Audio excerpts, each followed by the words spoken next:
a recurrent event after each of the following 5 workshops.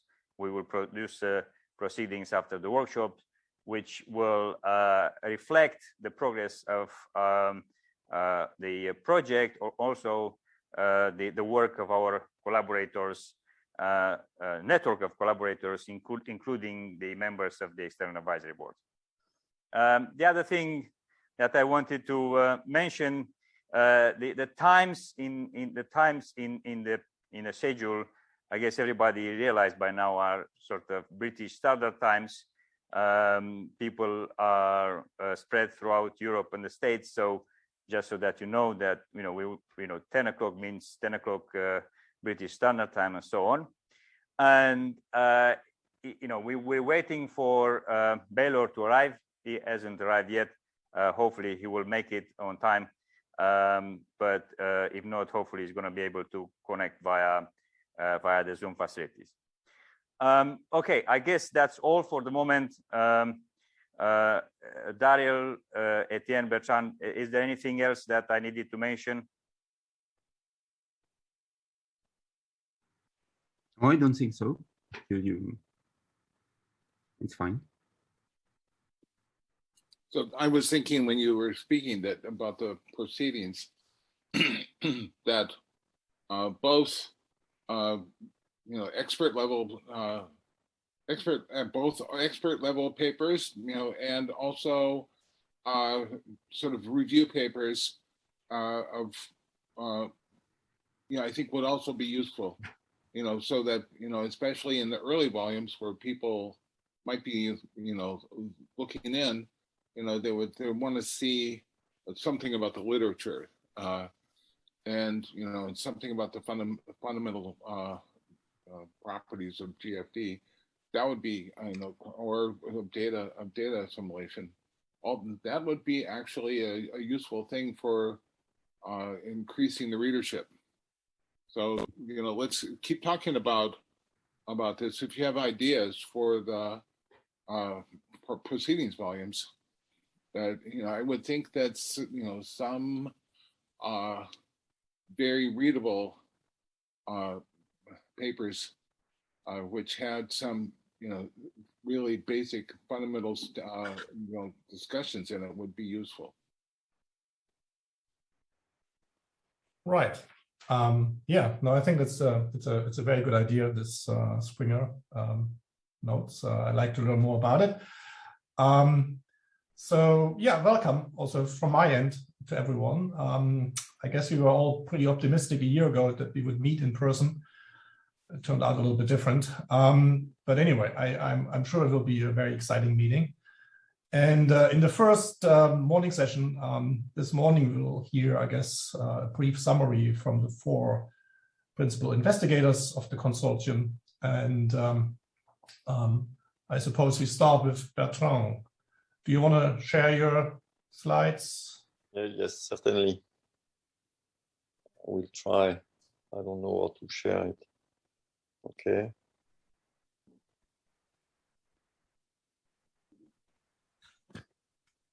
Do you see my screen? Yes, we can see them. Yes. Okay, so perfect.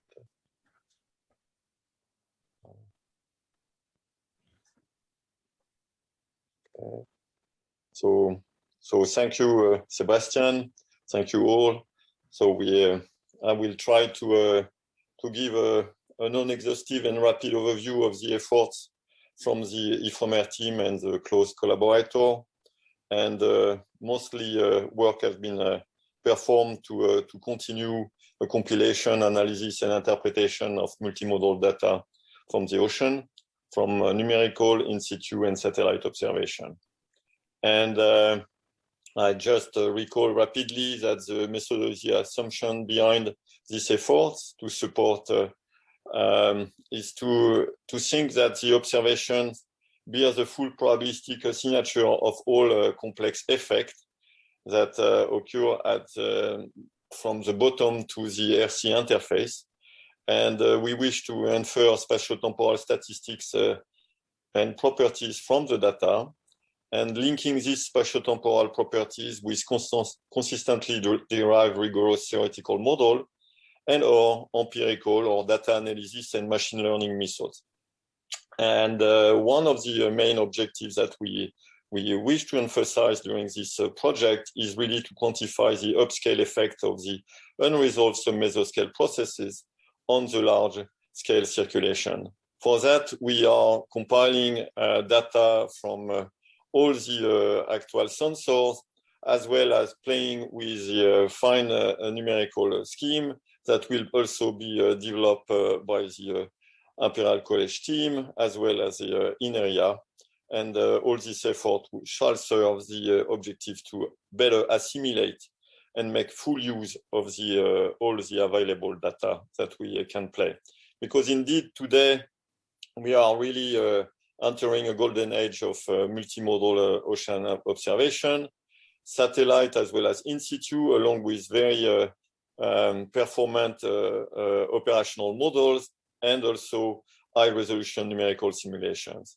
And all this led mostly to the fact that today we can play with the sea surface height and the sea surface temperature, for instance, knowing that in the next year, the launch of the next generation altimeter, such as the STUOD instrument, will be also helping to better resolve small scale in the sea surface height measurement.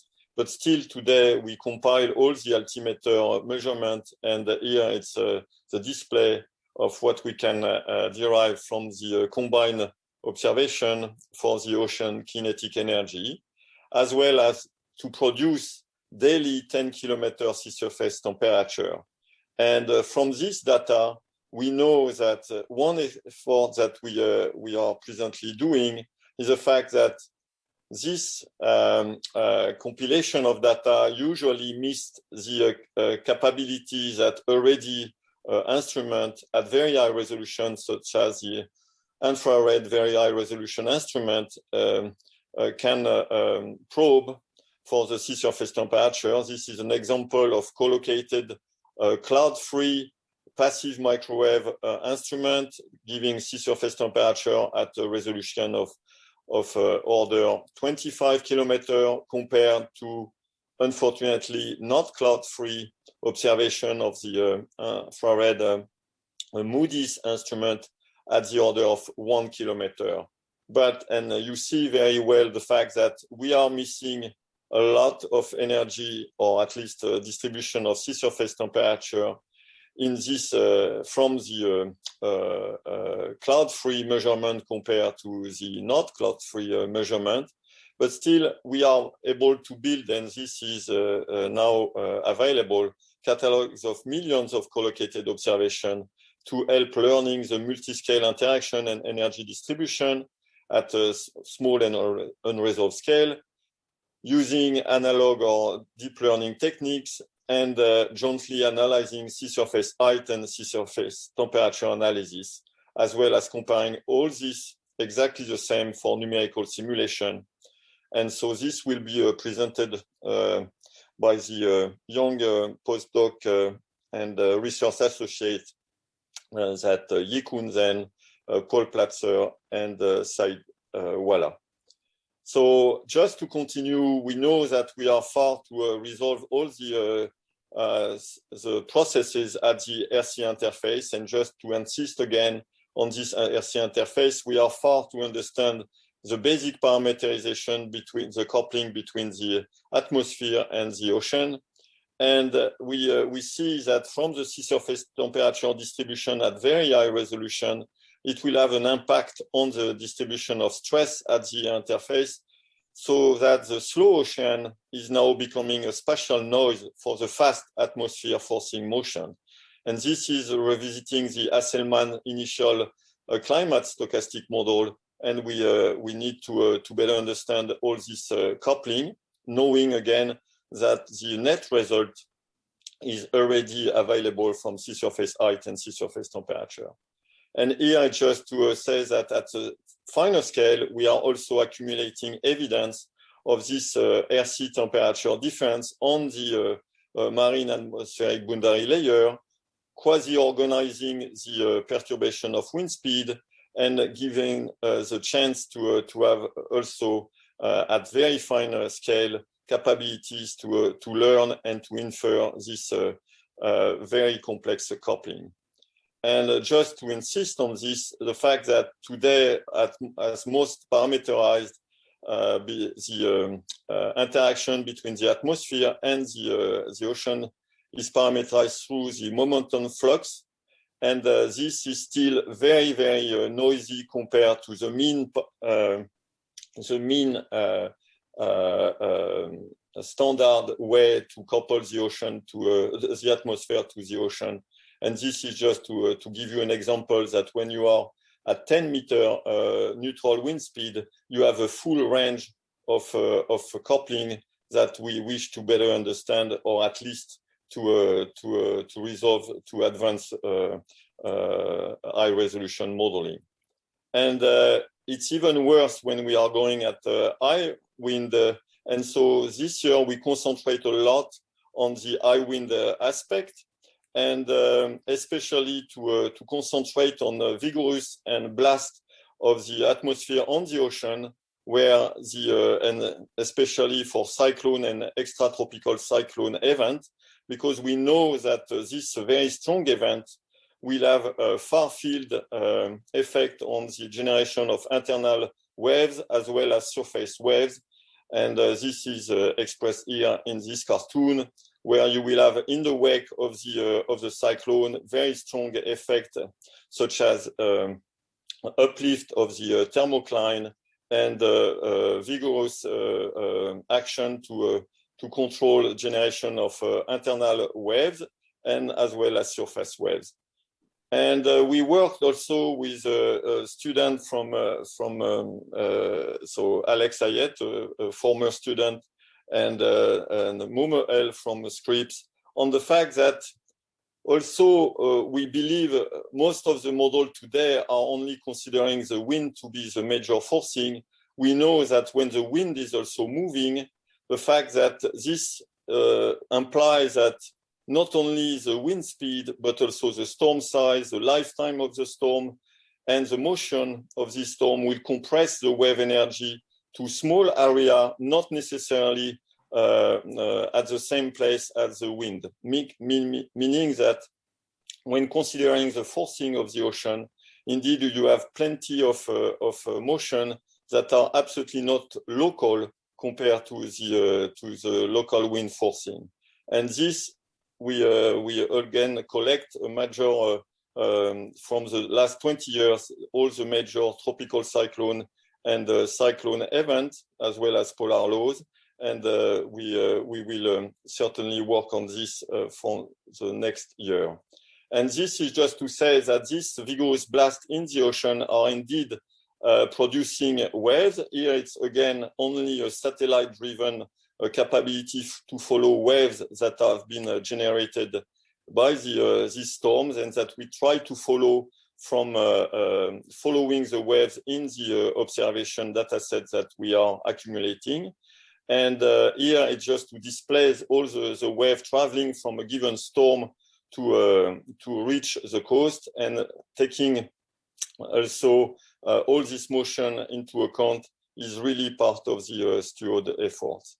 And so finally, when the waves and internal waves are interacting with the fluctuating random environment, we see that we will have generation of caustics as well as the dispersion of rays.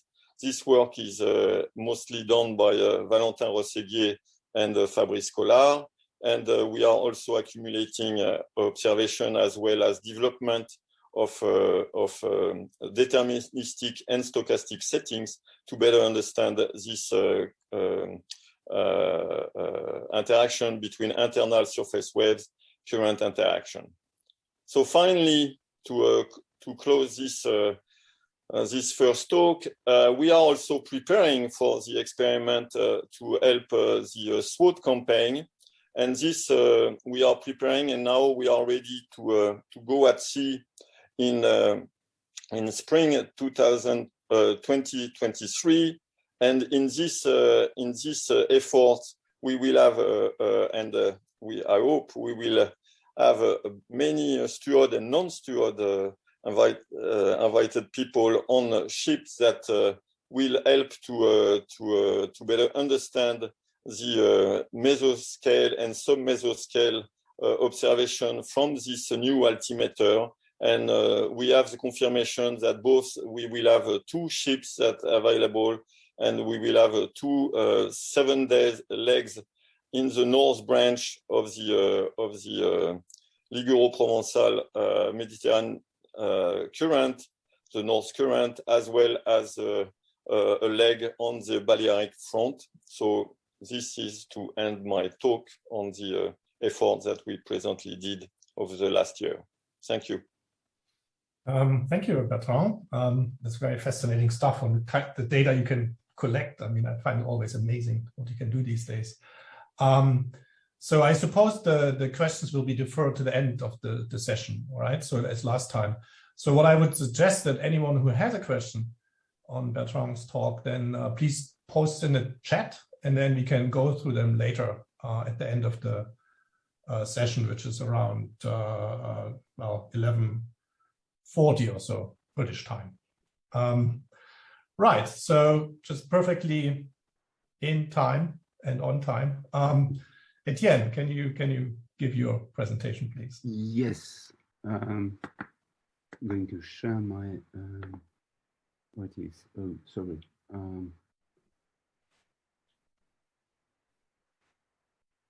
Do you see it?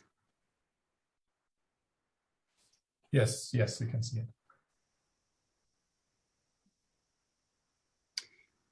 Okay, so I will describe the works and studies that have been conducted at INRIA. In this talk, I will very briefly recall the principles on which the modeling under location uncertainty relies. And then I will focus on a particular ocean models in order to highlight what can be done with such stochastic principle from the modeling point of view. And then I will list several works that will be presented in depth by several postdocs and PhD students along the week. Okay, so the modeling and location uncertainty is based on the decomposition of the flow in terms of a smooth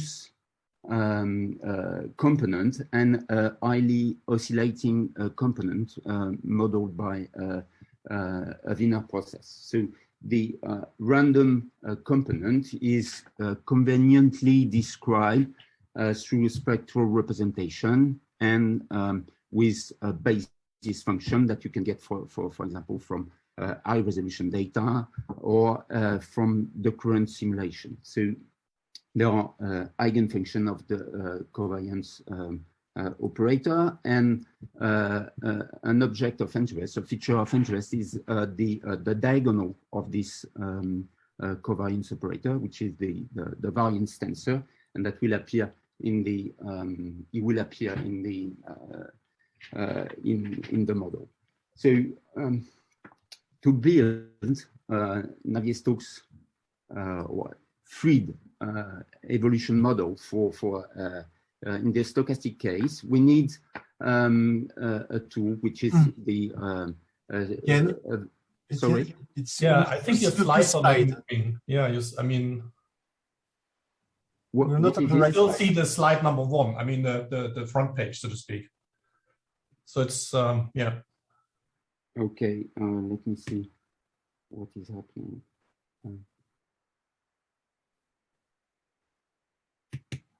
Oh.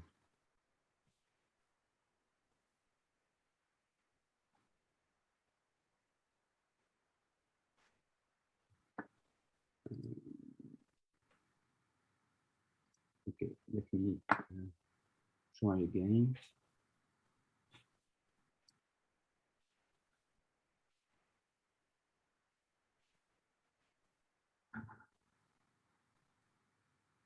Yes, now we into the talk. Okay. Okay. Let me try another one.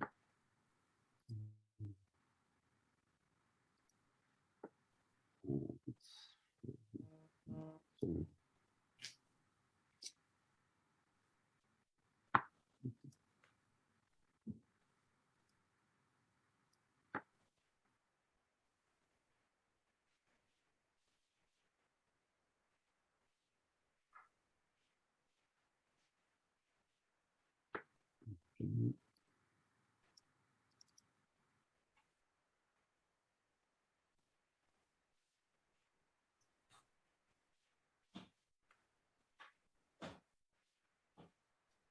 You could see the slides before. I mean, okay. Is it okay? Yeah, now it's moving. Yes. Yeah, Okay. that's good. Yes.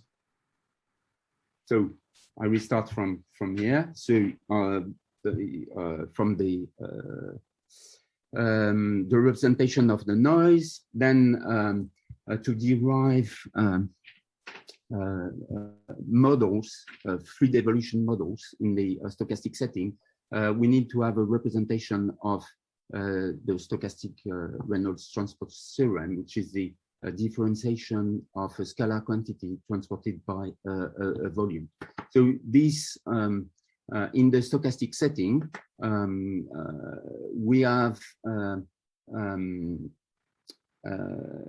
in this differentiation, a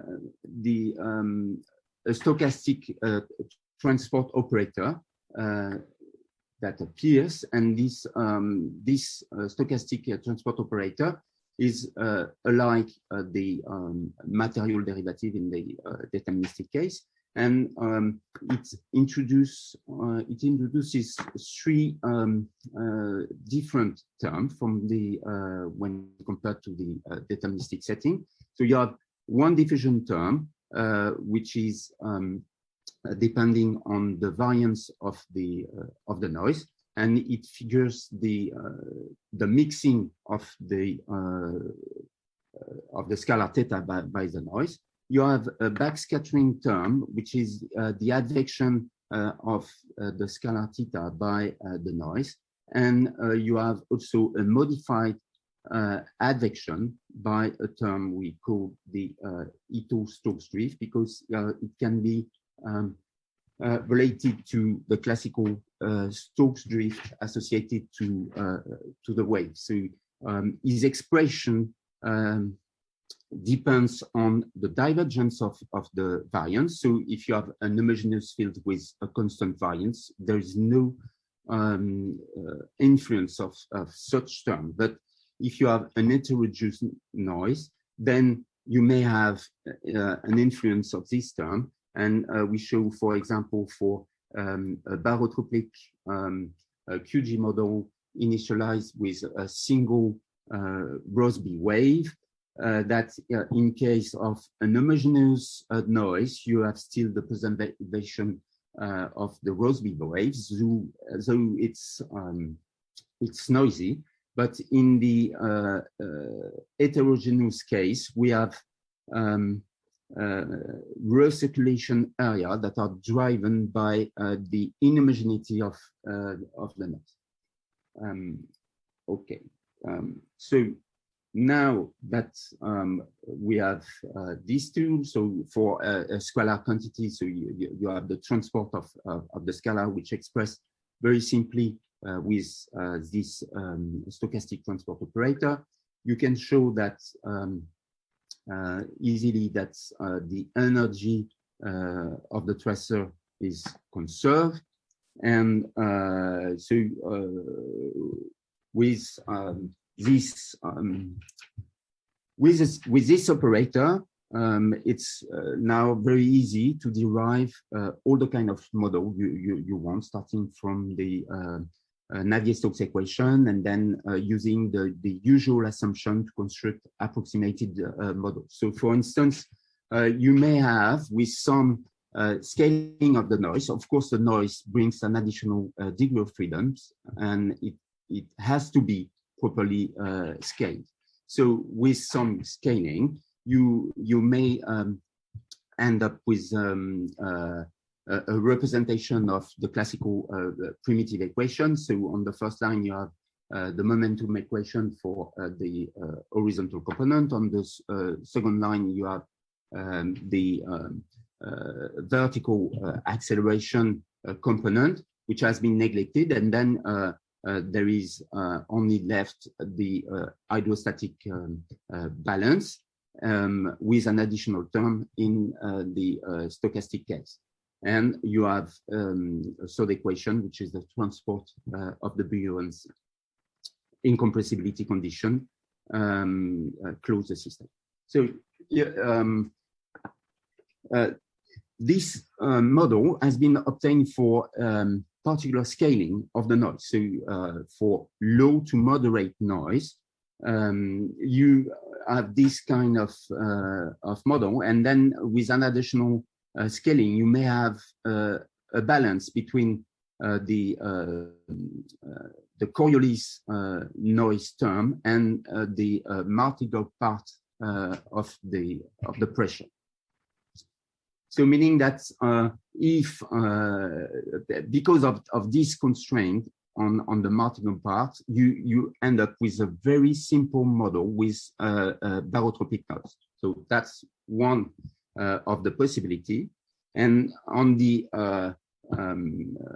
other extreme case with a stronger noise, then you cannot anymore neglect the noise term, which are associated to the Stokes drift and to the diffusion term in the vertical component. So you end up with a modified hydrostatic assumption, which is some kind of relaxation of the classical hydrostatic balance, and but still you stay in the primitive equation framework. So because for instance you have still to recover the vertical component, you need just to integrate the divergence of the velocity components. You have the martingale part that you recover by integration along depth of the transport of the vertical component by the noise, and you get the final pressure that is obtained by integrating the buoyancy and term related to the diffusion of the vertical component and to the Stokes drift. So you have a richer description of this pressure of the vertical component and of this martingale component of the pressure. So this might be interesting to relax in some way the strong hydrostatic assumption. So to list few of the work that have been done at INRIA, and that have been led by several postdocs and PhD students. All these works will be presented during the work, the week. So the first one is a work led by Camilla Fiorini, and it is on the study of higher order evolution schemes for LU model, and she has been able to propose a two-step Runge-Kutta technique that is based on the Milstein scheme, in which the Lergy area is neglected. So she will describe that in detail. Then Longley and with Bertrand as well, we have studied an extension of the work that was performed by Long in the stochastic setting of a QG model. So now it's to get a toy model for the coupling between atmosphere and ocean. So that's an extension of a code that has been proposed by Hogg and colleague. And we studied for these different parameterization of the noise. So here you have an example of a reference at 5 kilometers, a deterministic simulation at 40 kilometer and 160 kilometer for the 40 kilometer for the ocean and 160 kilometer for the atmosphere. And then you have two different simulation, coarse scale, coarse resolution simulation for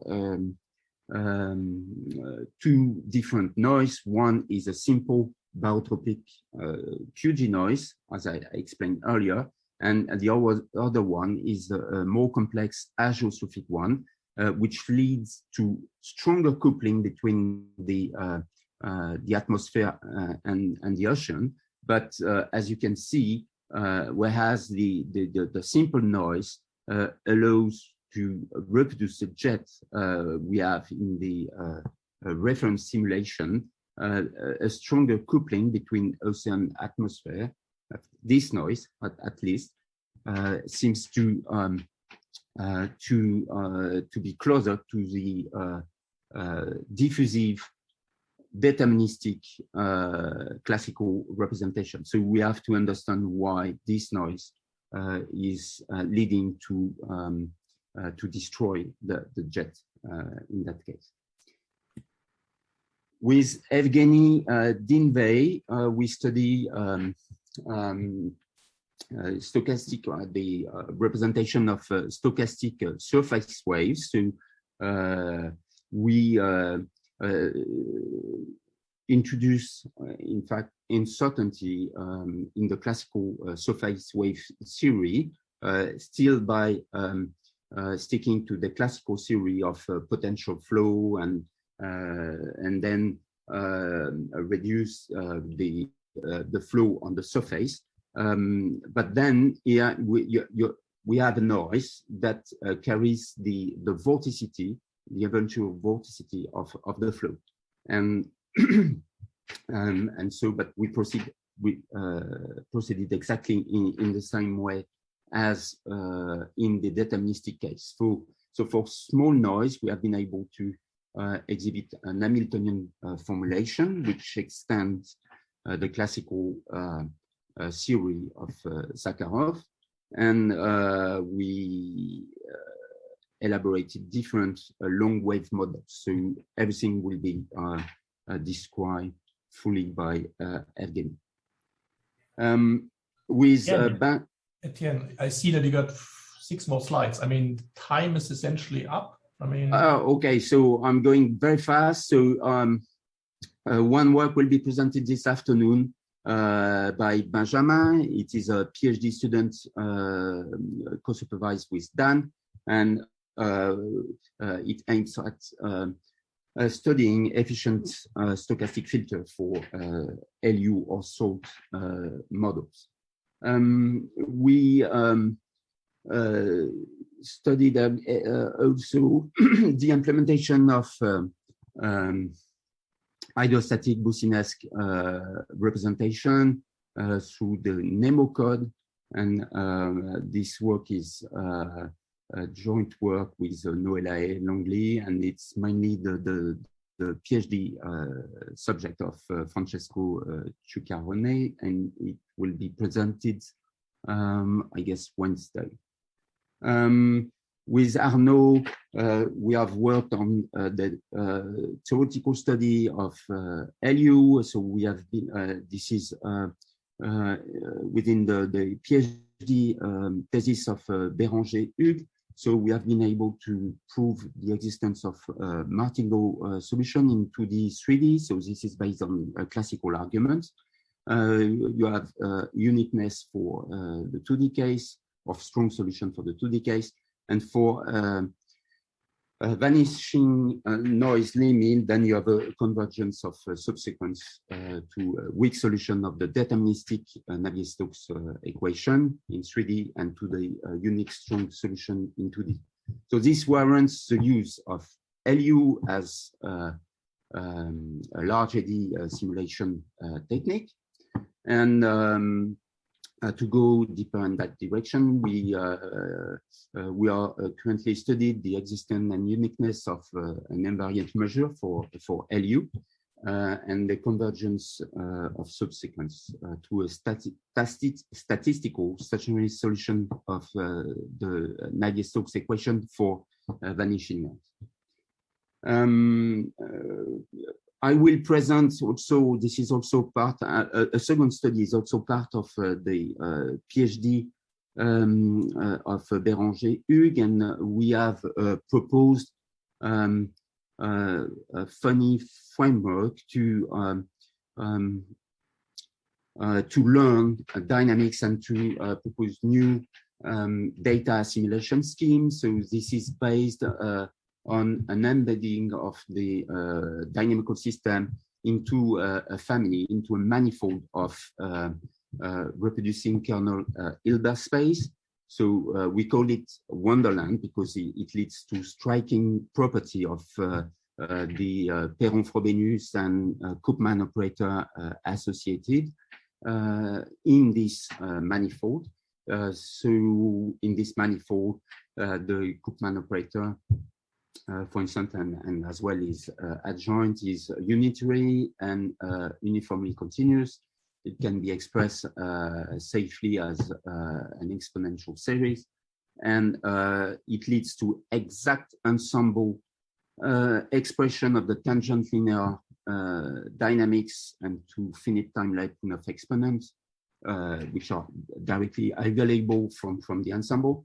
And it leads to very, very simple data assimilation in which you try to, you have to estimate constant coefficient in time to get the solution that is expressed on this RKHS manifold. Okay, so I will stop there. There will be two works related also to this effort that will be presented by Ronan Fablet on the learning of the variational data simulation, and also by Gilles Tissot on stochastic linear modes in turbulent channel flow. So these two works will be presented by Ronan Fablet and Gilles Tissot. Thank you. Sorry. Thank you, Etienne. Yeah, very impressive piece of work you've done there. I posted a question, but apparently the answer will be given by Daryl in a minute. So again, I guess questions will be deferred. So Daryl, can you continue with your presentation, please?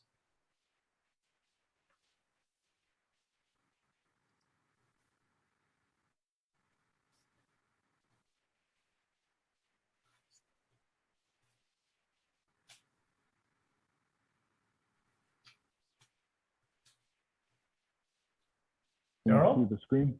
Can you see the screen? Yeah, you can see the screen. We can hear you too.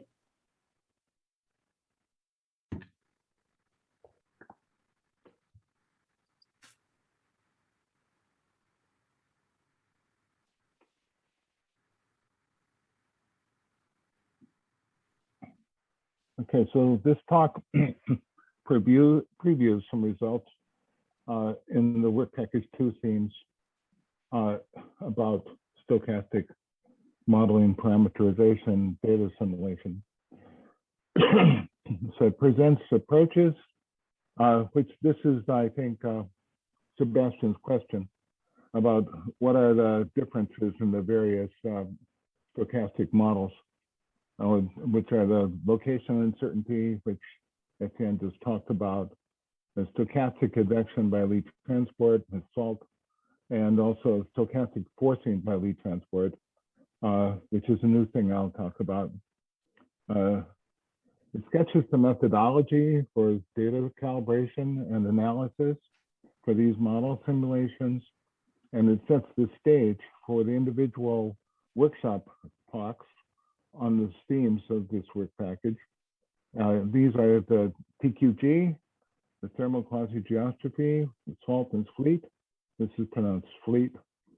The primitive equations, and some new theories of wave current interaction on free surfaces. So we begin with the problem statement as usual. The problem is that we don't exactly know what's happening under the surface of the ocean, but we do know the GFD balance and flow equations and how they are related to each other in going from 3 dimensions to 2 dimensions to, introducing balances. So our goal is to use stochastic transport schemes, FTS, to model the coarse scale effects of the unresolved fine scale causes. The data has the effects in it, and yet we can't pursue each of the fine scale causes of those effects. So we're going to use stochastic transport to try to model the parts that are unknown or unresolvable for us. And I'll talk more about what our strategy is. First, let's tell you about what stochastic transport schemes. So the example is for Euler flows. However, all the Euler flow embodies all of the other as well. They just have different physics in them. But the physics doesn't affect, it doesn't change what transport schemes are using. Okay, so we start with a stochastic divergence-free vector field for the transport velocity. This is what generates a smooth, invertible, volume-preserving flow map X. Okay, the vector field is at the tangent at the identity of this flow map, and we call it DVT. It comprises a drift term, U, and a stochastic Stratovich term with C's. These are correlation functions, or EOFs, for the noise. In terms of Ito, it looks this way. There's this Ito correction. So we are applying 3 different stochastic transport schemes to the Euler flows.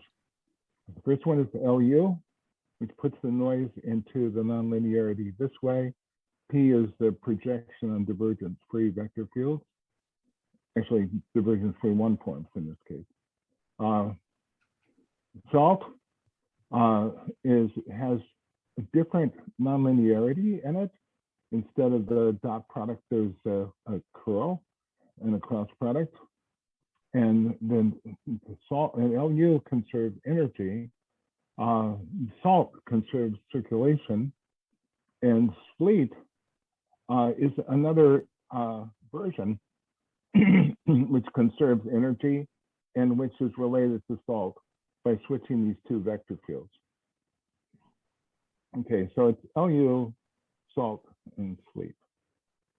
So the vorticity dynamics differs for the LU, SALT, and SPLEET. Vorticity is the curl of UT, the drift.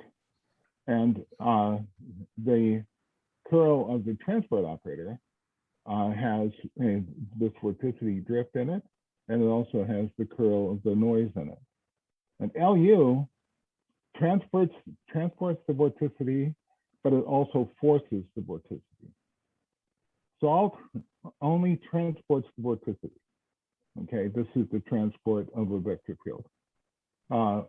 SPLEET only forces the vorticity. You have the same transport of the vorticity for the drift part, but you have forcing on the right-hand side, which is forcing, in each case is forcing the evolution of the vorticity. Okay, so the common challenge for all of these is to calibrate the stochastic parameters, the C's. And this is always the major component of our endeavors.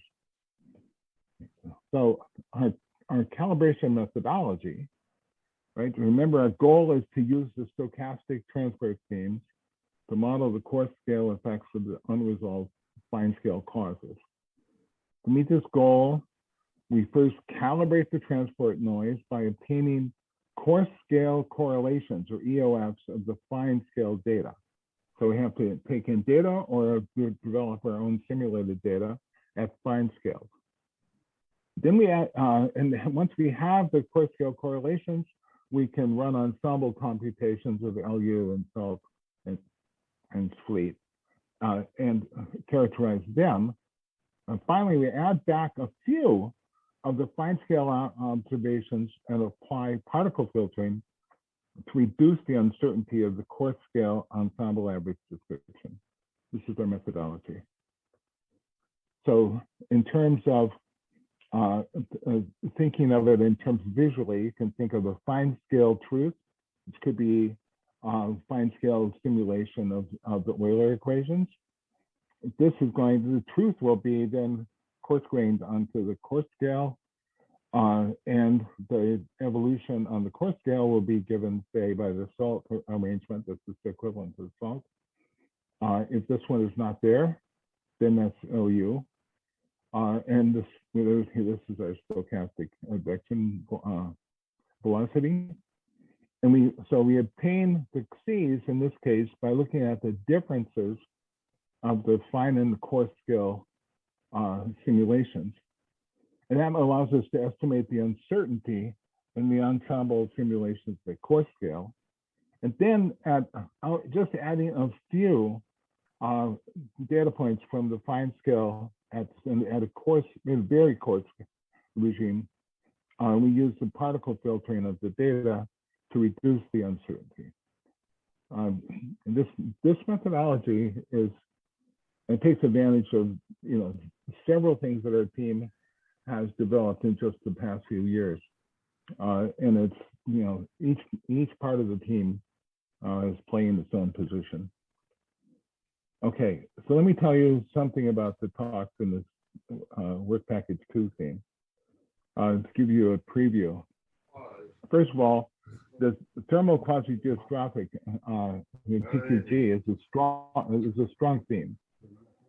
We will have talks by Laura Cope, Erwin Lusink, Romeo Mensah, and Wei Pan.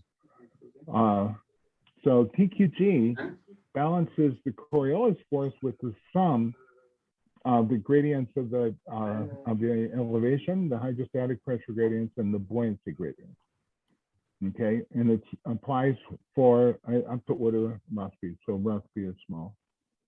And TQG governs dynamics of the potential vorticity and the buoyancy.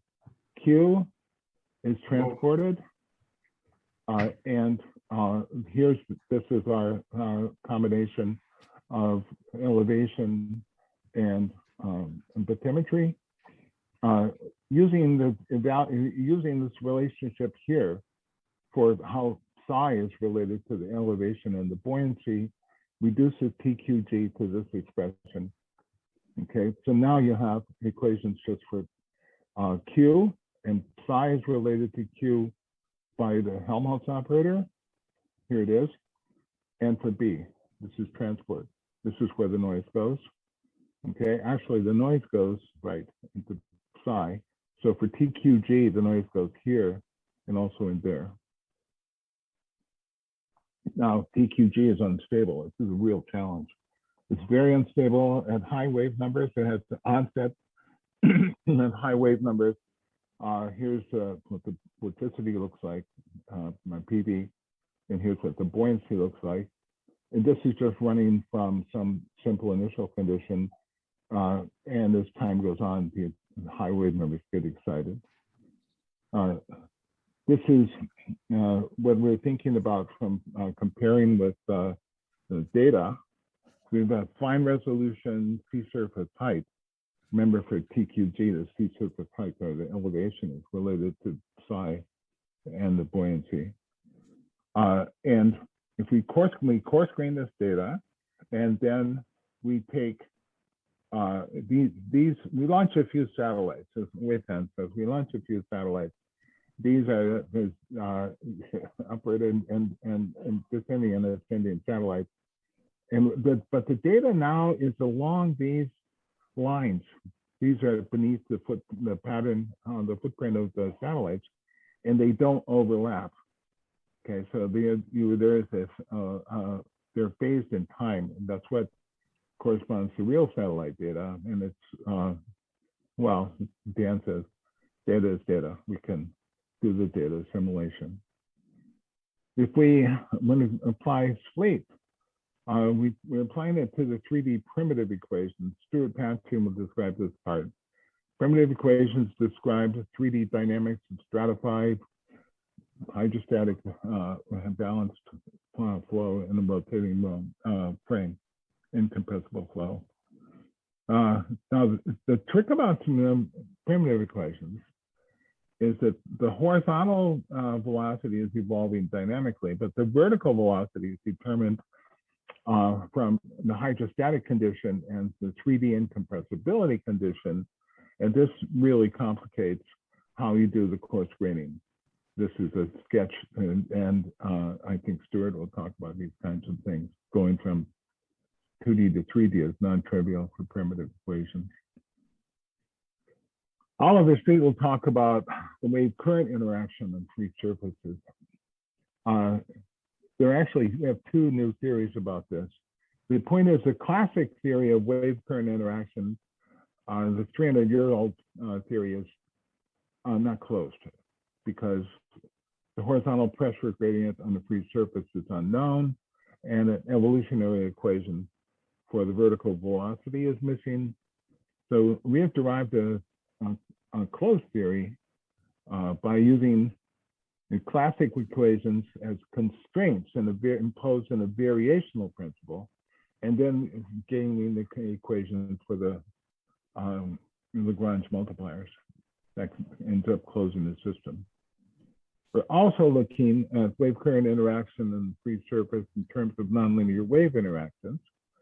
And here's an example, which Rio Hu will describe, and 2D formation and collision of wave trains. And just look at one of these simulations here. This is an elevation. There are two Gaussian bumps on the surface. Initially, this is a dam break where you release these elevations, they spread out. You begin seeing the wave train formation, and they collide. The wave train formation continues on this side, but then when they collide, the elevation increases. Okay, this is higher elevation. Wave train formation continues.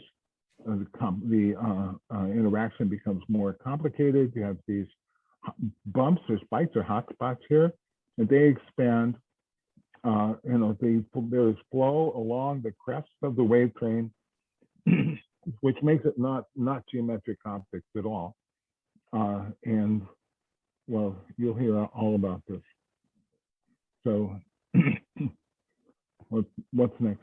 Thanks for listening. Now let's talk later in the question session. And now it's over to Dan. Thank you, Gerald. So yes, on to Dan. Dan, please. Hello, can you hear me? Yes, yes, we do. I think, okay.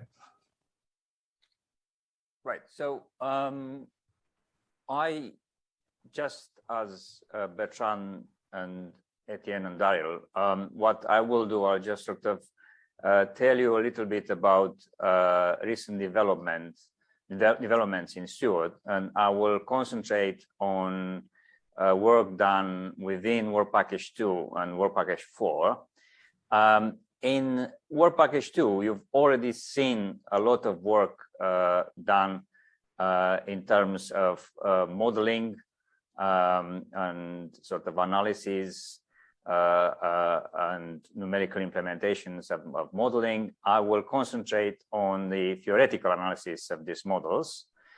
And then in Work Package 4, Daryl already mentioned the importance of calibrations of these STUOD models, in particular the estimation of those scies that he mentioned in his presentation.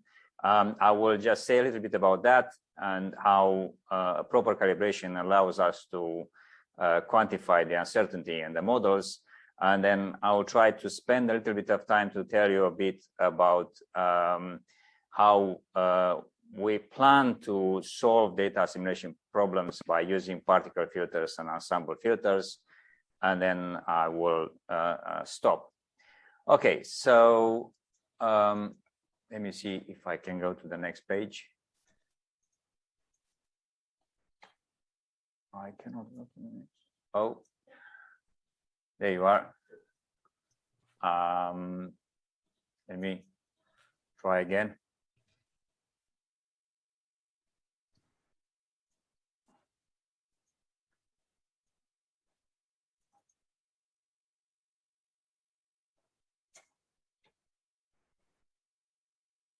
Oh, so we seem to have a problem with Acrobat.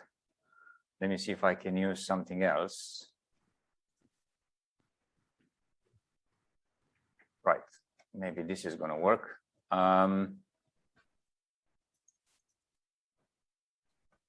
So let me share the screen again.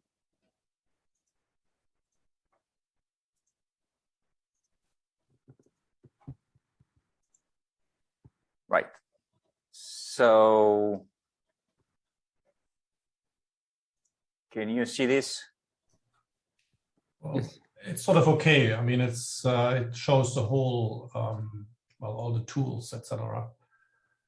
And it's not focused, right? I mean, it's not in the not fully displayed. Okay. That's the best I can do, I guess. Let me just go to the next page. Right. So the general form of the models that we've already seen is this equation 1. And so this is a stochastic partial differential equation, and is as general as it takes. There's a drift part and there's a diffusion part, and this psi in here, depending on the model, depending on the SPD, can be, for example, fluid vorticity in the case of Euler equation or the Great Lake equation, or velocity in the work done on Navier-Stokes, or pairs between fluid velocity and the thickness of the fluid, or the buoyancy and potential vorticity for the TQG equation, or things that are a bit more elaborated, where you couple atmosphere and ocean models, where you have velocity and temperature.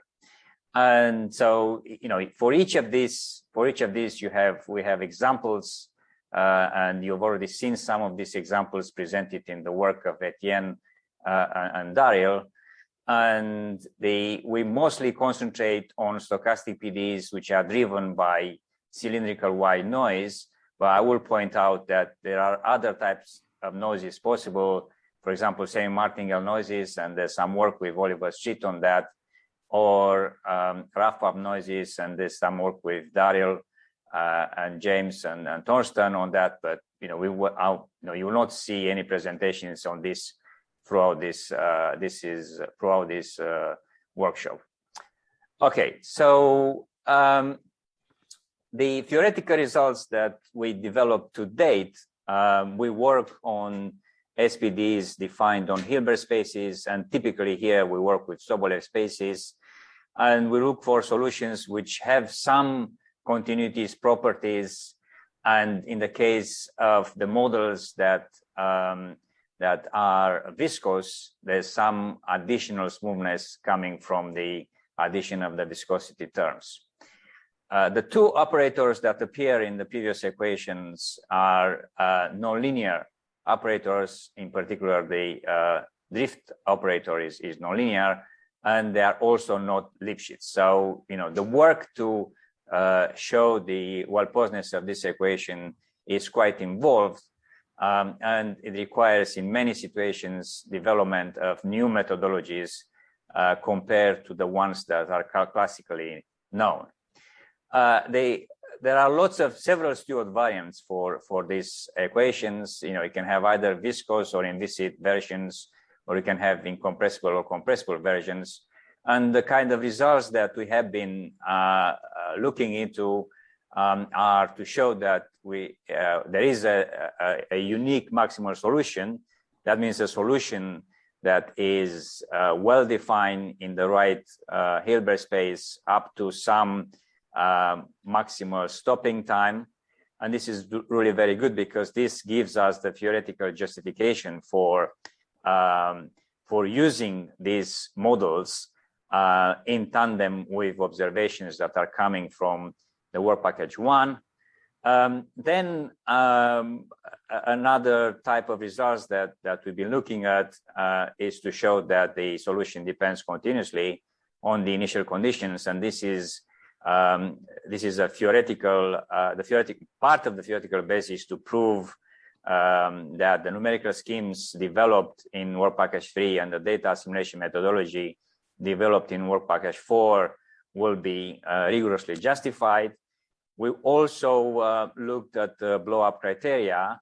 These are useful to check whether a scheme suffers from numerical instability or it just exhibit theoretical instability. Also smoothness criteria, we looked at smoothness criteria, and these are useful to study rates of convergence of numerical schemes.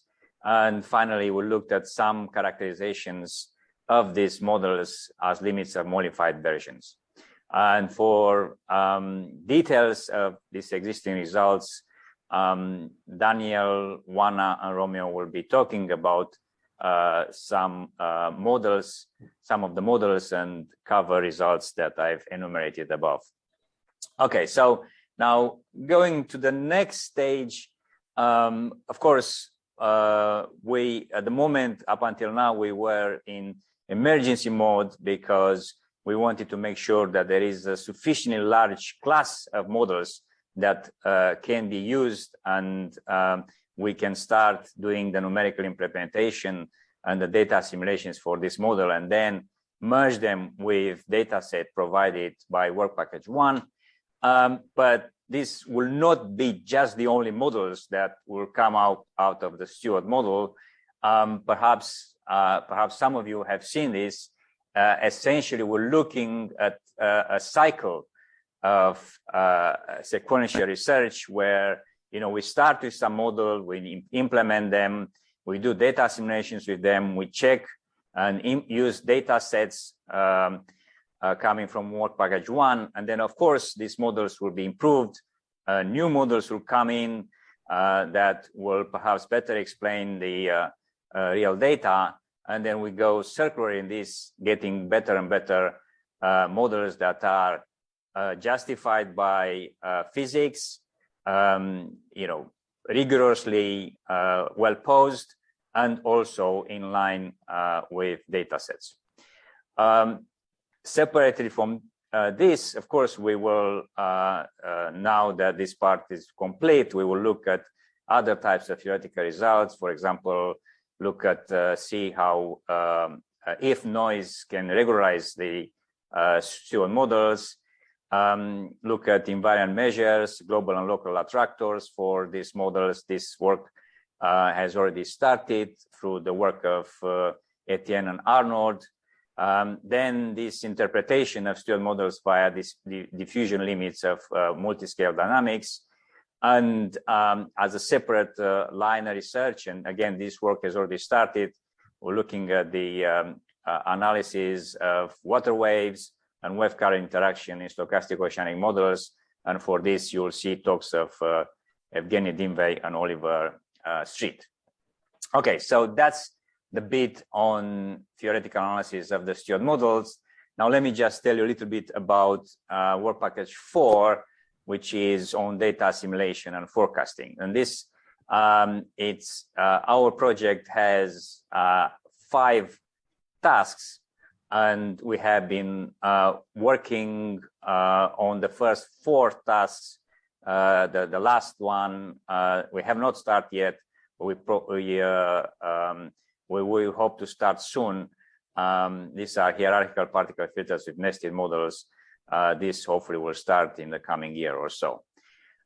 In all of the first 4 tasks, we have made good progress. And for the first task, you will see the talk by Wei, who's going to talk about how you calibrate the models and how you quantify uncertainty. The second one, I believe Long Li will talk about this.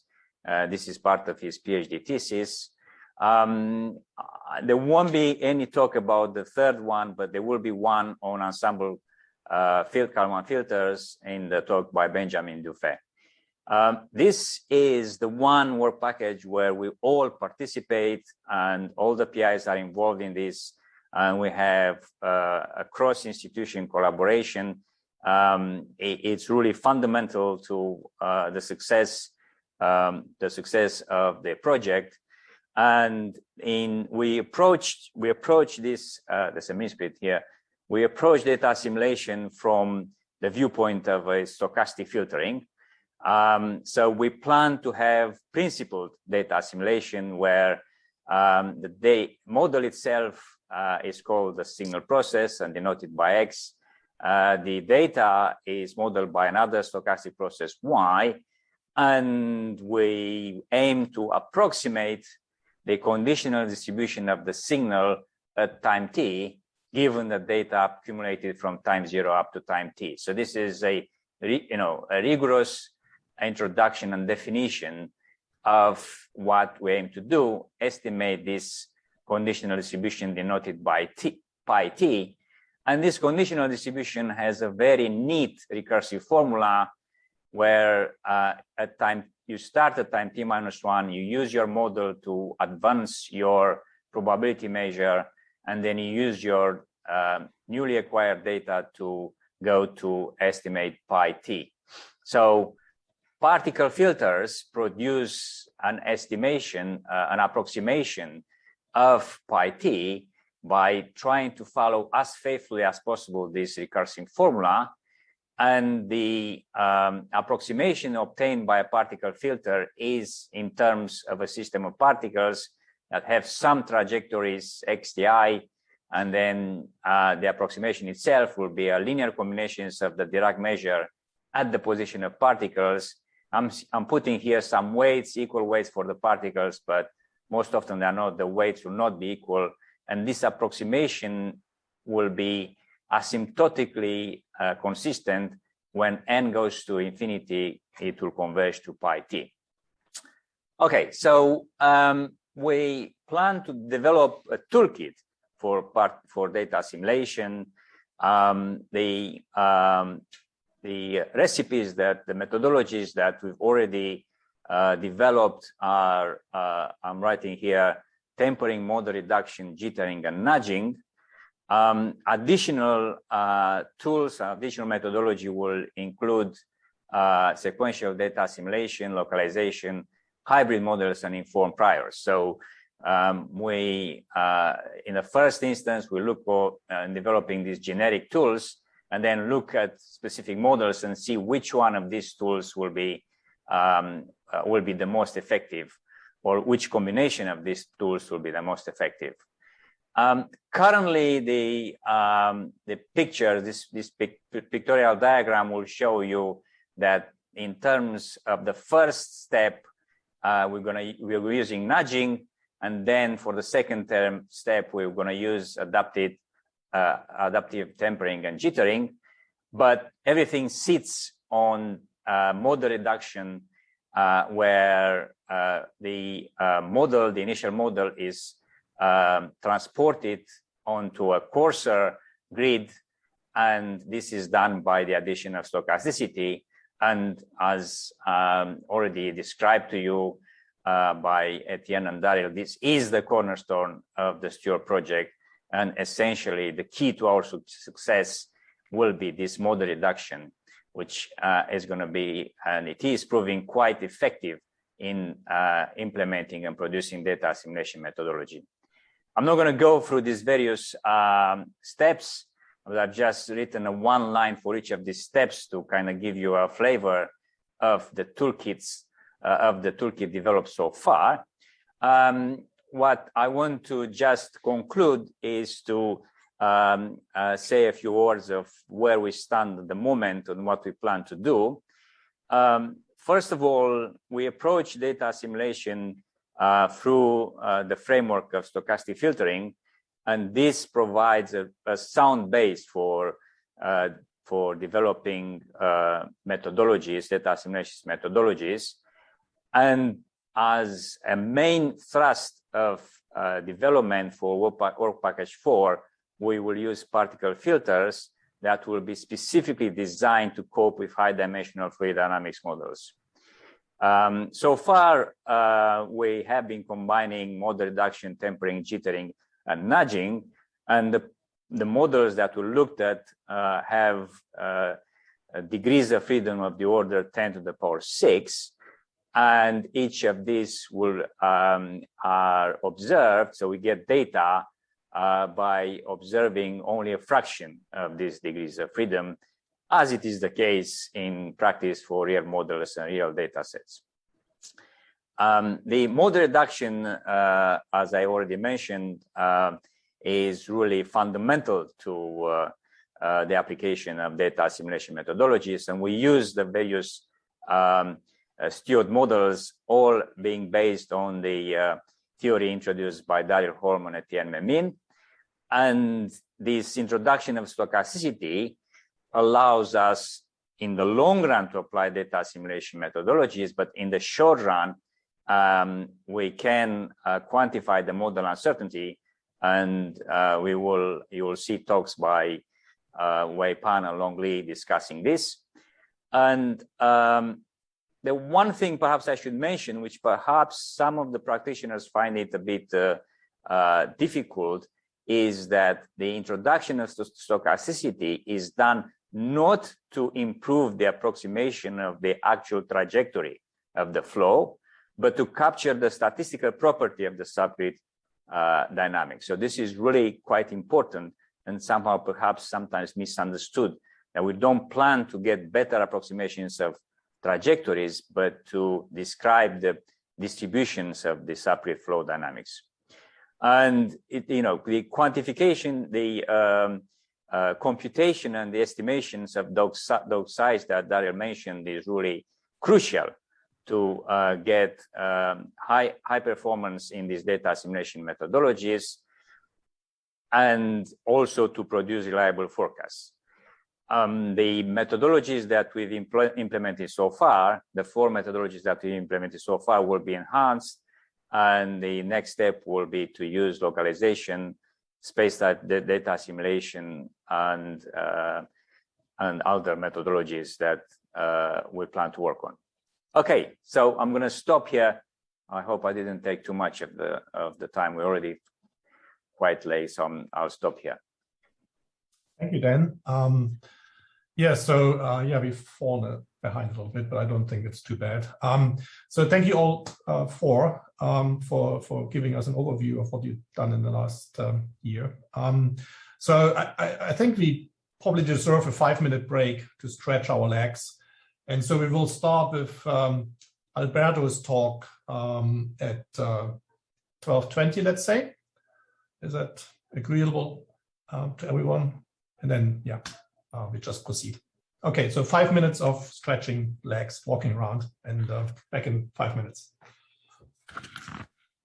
It's 11:20. We stop at 11. We start again at 11:20. It's London time. Sorry, I'm stubborn European time. Yes, 11. It's just 5 minutes, right? So that's the key. 5 minutes.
Okay, everyone, welcome back. Hi, Sebastian. Nice to see you, by the way. Hi, nice to see you. Well, I actually can't see you at the moment, but yeah, sorry. Yeah. Nice to hear you. I realized it in mid-second after. Okay, hi, nice, Alberto. Yes, Alberto is one of the new additions to the advisory board. Besides this, he's a professor in data assimilation at the University of Reading. And he will give a talk on data assimilation and model-driven to data-driven aspects. So please, Alberto.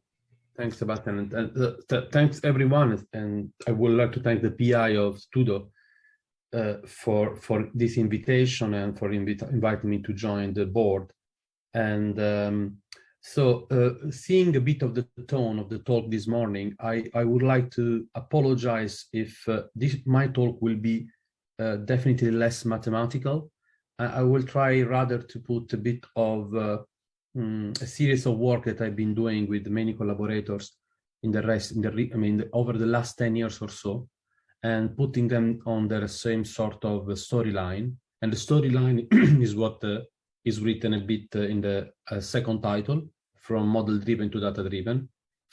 I, in part, like many other colleagues in our field, of this new idea of combining critically, to some extent, data assimilation with machine learning. However, my first love, and I think that you never forgot your first love, has been always dynamical system. And the way how I've been working on data assimilation at the beginning, and even so far, has been with a touch on dynamical system theory.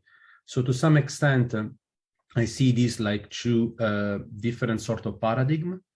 On the one hand, what I've been done, and I'm still doing, on designing data assimilation method, whereby the fingerprint of the model is important, up to the point that the data assimilation methods are explicitly designed with that in mind. And on the opposite side, there is this sort of new advent of methods which are clearly more agnostic with respect to the underlying dynamics and try to rather learn from data, as you all know. So this is a bit of the storyline that I try to do here, and I will do that by using result of my work where I have participated. Hopefully this has some interest. So most of the probably most of the things that I will show today have been already known for you. Let me see why. Okay, so there will be two parts here. I will try to be very short, but there will be two parts. In part one, I will talk about data assimilation adapted to the model, essentially what I already anticipated. And this has been particularly the case, obviously, in the geosciences, because geosciences is one of those physical areas where we have a good physical understanding, and we rather try to use it. So in the first part of the talk, I will remind two set of work that I've been doing, in which we have tried to understand what were been the consequences of a specific dynamical property on the performance of data assimilation on the one hand, or even designing data assimilation with that property in mind. And the second part, I will talk about works that have been done more recently, in which we have tried to combine data assimilation and machine learning for some purposes, essentially for the purpose of improving the model description, and even more specifically to describe new parameterization of the result scale. So this is probably even more related to what STUOD objective have. This is an illustration, a cartoon that I did in order to see a bit how we have seen the problem so far. Data assimilation is on the left side, whereby we assume to have a model available and to trust it to some extent. And this is opposed to the right end, where we have machine learning method, in which, generally we assume to have a good data set, but we don't have a model. We can even try to ask those data to inform us about an existence of a model. And we try to probably be in something in between, in a way that I will make clearly later. As for the first part, this is result of some years ago, in which we were investigating which were the performance of the ensemble Kalman filter when using a deterministic chaotic dynamical system. Here we were observing how much the alignment between the ensemble subspace and the unstable subspace was responsible of a good performance of the filter. The angle between the ensemble subspace and the unstable neutral subspace of the underlying dynamic is given in this color plot here. And you see that when you reduce the observational interval or reduce observational noise, the angle gets smaller and smaller.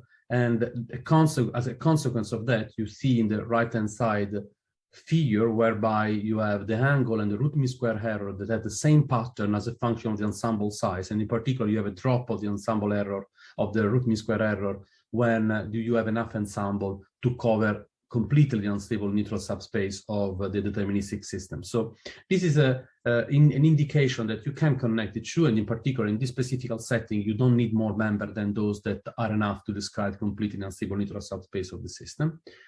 Later, we were interested in see how this situation changed when we use a multi-scale system, still a deterministic system, but it's a multi-scale system. We work with this spectral model called the MAUAM, which allow you to change also the dimension of the system between the ocean and the atmosphere, because it's essentially the degree of expansion of the Fourier modes.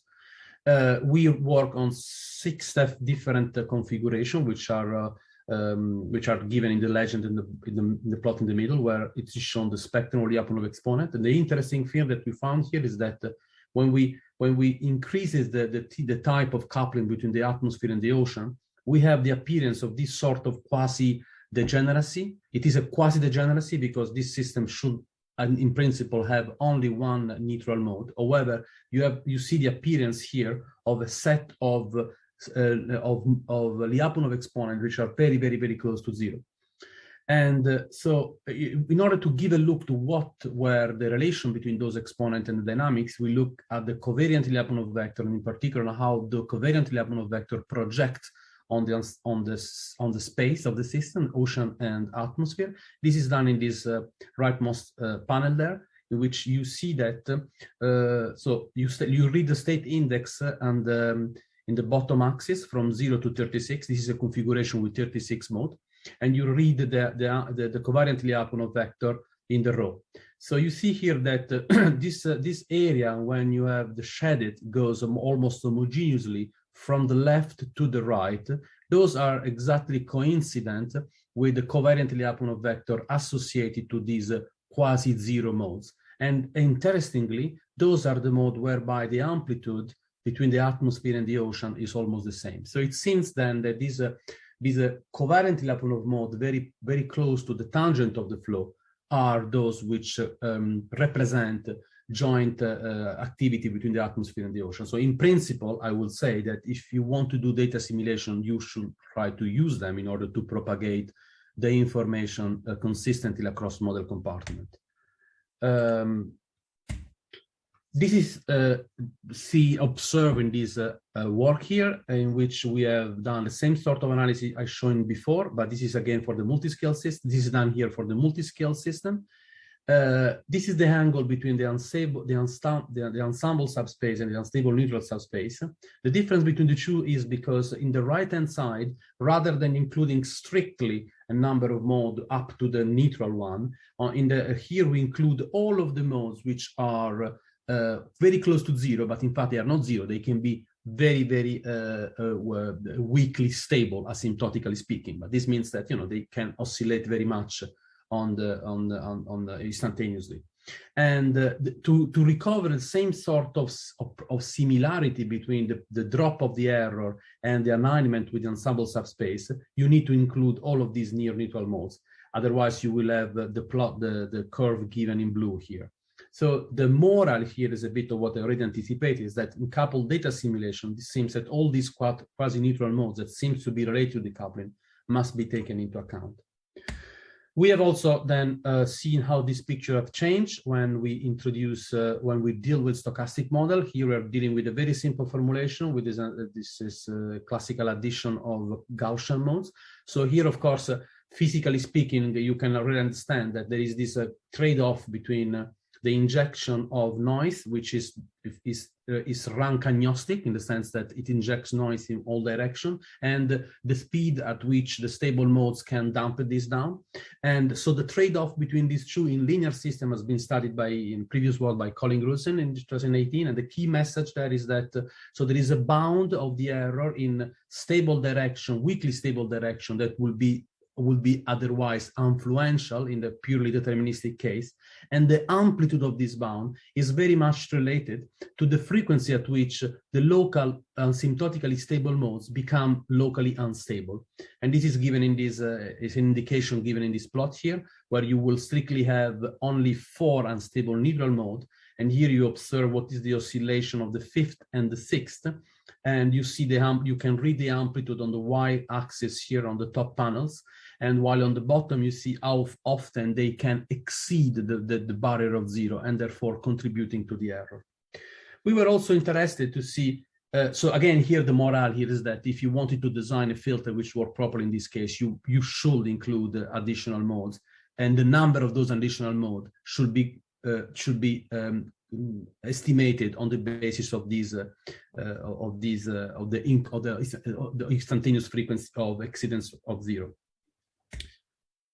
We were also looking at how much the stochastic noise interplay with another important source of noise that we have when we design ensemble filtering, which is the sampling error.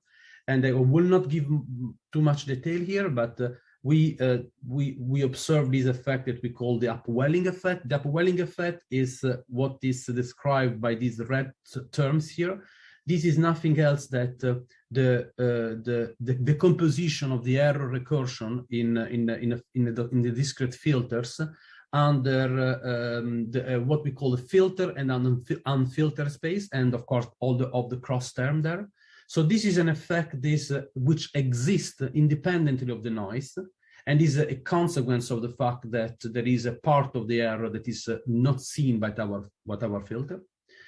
On the other hand, of course, this is an effect which is very much amplified by the effect of stochastic noise. So the consequence of that is that if you make this ideal filter in which you will compute all of the error and you compare that with whatever type of rank reduced filter, you have a difference between what is given by the red curve and the blue curve here as a function of the correction rank. So what is the largest rank that our filter is including.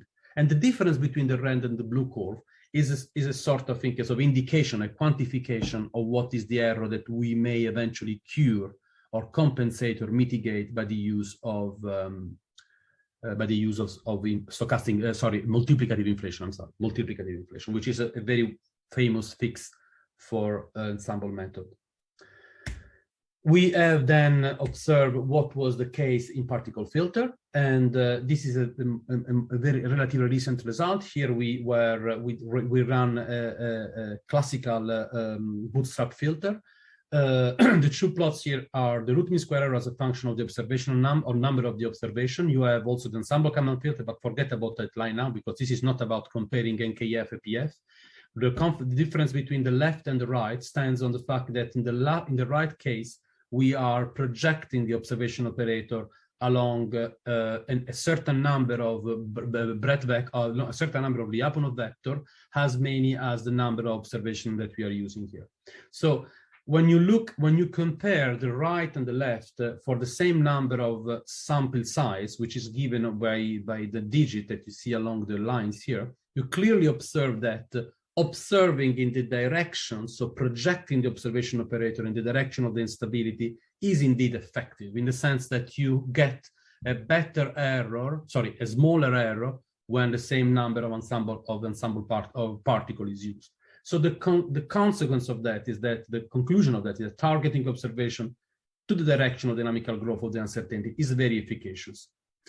The second consequence that we observe when we run this experiment, which again insists they are not experiments designed to improve, to compare particle filter against ensemble Kalman filter, is that because the root mean square error never degrades with the inclusion of more observation when we go beyond and not, it seems then that the required number of particles depends on the rank of the unstable neutral subspace rather than on the dimension of the underlying problem, either in terms of the observation or of the model size. All of this is nice. It's help us to learn a lot on the system. We also like it because it's what we like. But of course, the most direct application of that is to see whether we can design an ensemble method, a data simulation method which take advantage of that. This is an example of this. It's actually a work that I did before the work that I show us so far. And this is, we were interested in see, can we use the instability to hybridize an existing 3D bar and see whether we can improve it? And this is the case here. We have the root mean square error of the 3D bar given in black as a function of time. And then you have an ensemble common filter with 30 member, which is given in red. And in the green line on the other end represent the 3D bar. And at each analysis time, we observe we use all of the observation, the proximity of the maximum of the unstable mode, and those observations will be assimilated in the direction of the unstable mode and will not be then assimilated by the 3D bar. And so you see that by only using a single unstable mode, we are able to reach a performance which is as close, which is very close to the one of the ensemble common filter with 30 members. Another series of work that we did recently, again inspired by the idea of adapting the data simulation method to the model, which is a work that we did in the context of data simulation for adaptive mesh model. Here it's a completely different problem. Here we were motivated by this new class of model in which the mesh itself move along the flow. This movement can be done in different way. You can also, of course, having specific rules for which this happens. You can either have a model in which the mesh nodes evolve Lagrangianly, so they really follow the flow. One of the key problems is that usually when you have these type of models, which are very good because they are able to increase computational accuracy in a specific area rather than another, you also need to add some rules which usually takes nodes away or add nodes whenever you have lose resolution or increase to mass resolution in a specific area. This is done by a process which is called remeshing. And the problem of the remeshing is that when you look at the size of not just the position now, but even the size of the mesh in terms of the number of nodes, for instance, and of this element, as a function of time, because of the remeshing, this quantity is not preserved. Obviously, this is a situation which is particularly challenging for data simulation. Challenge range from very technological, for instance, how can we really compute gradient in this case, or even very practical, like if you like to do ensemble method, as most of the work that I've been doing is related to, then you have even the simple problem that each ensemble member will have a different size. Each ensemble member will be represented on a grid with different number of nodes, positioned in different ways. So this is a video that I can show you. Maybe let me see if I stop share and then I do share again, and I show you an example. Sorry, I'm a bit lost in. Sorry. Let me do share.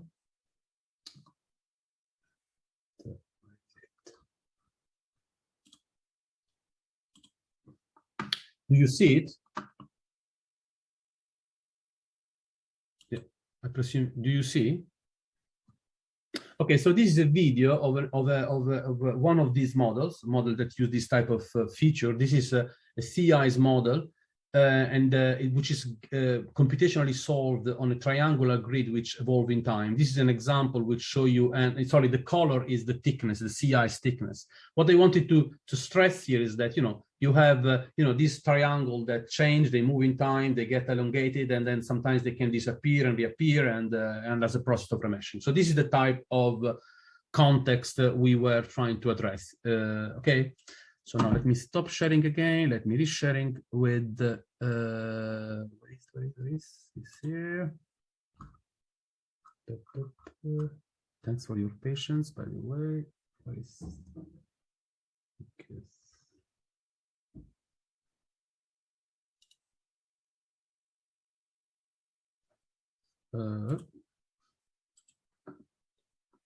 So do you see my screen now? Yep.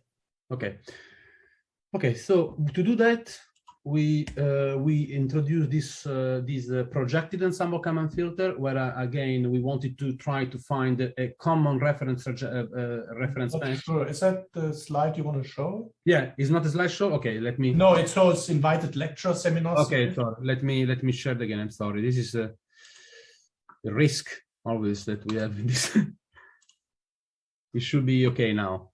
Yeah, it looks more reasonable. Yeah, thanks. Thank you.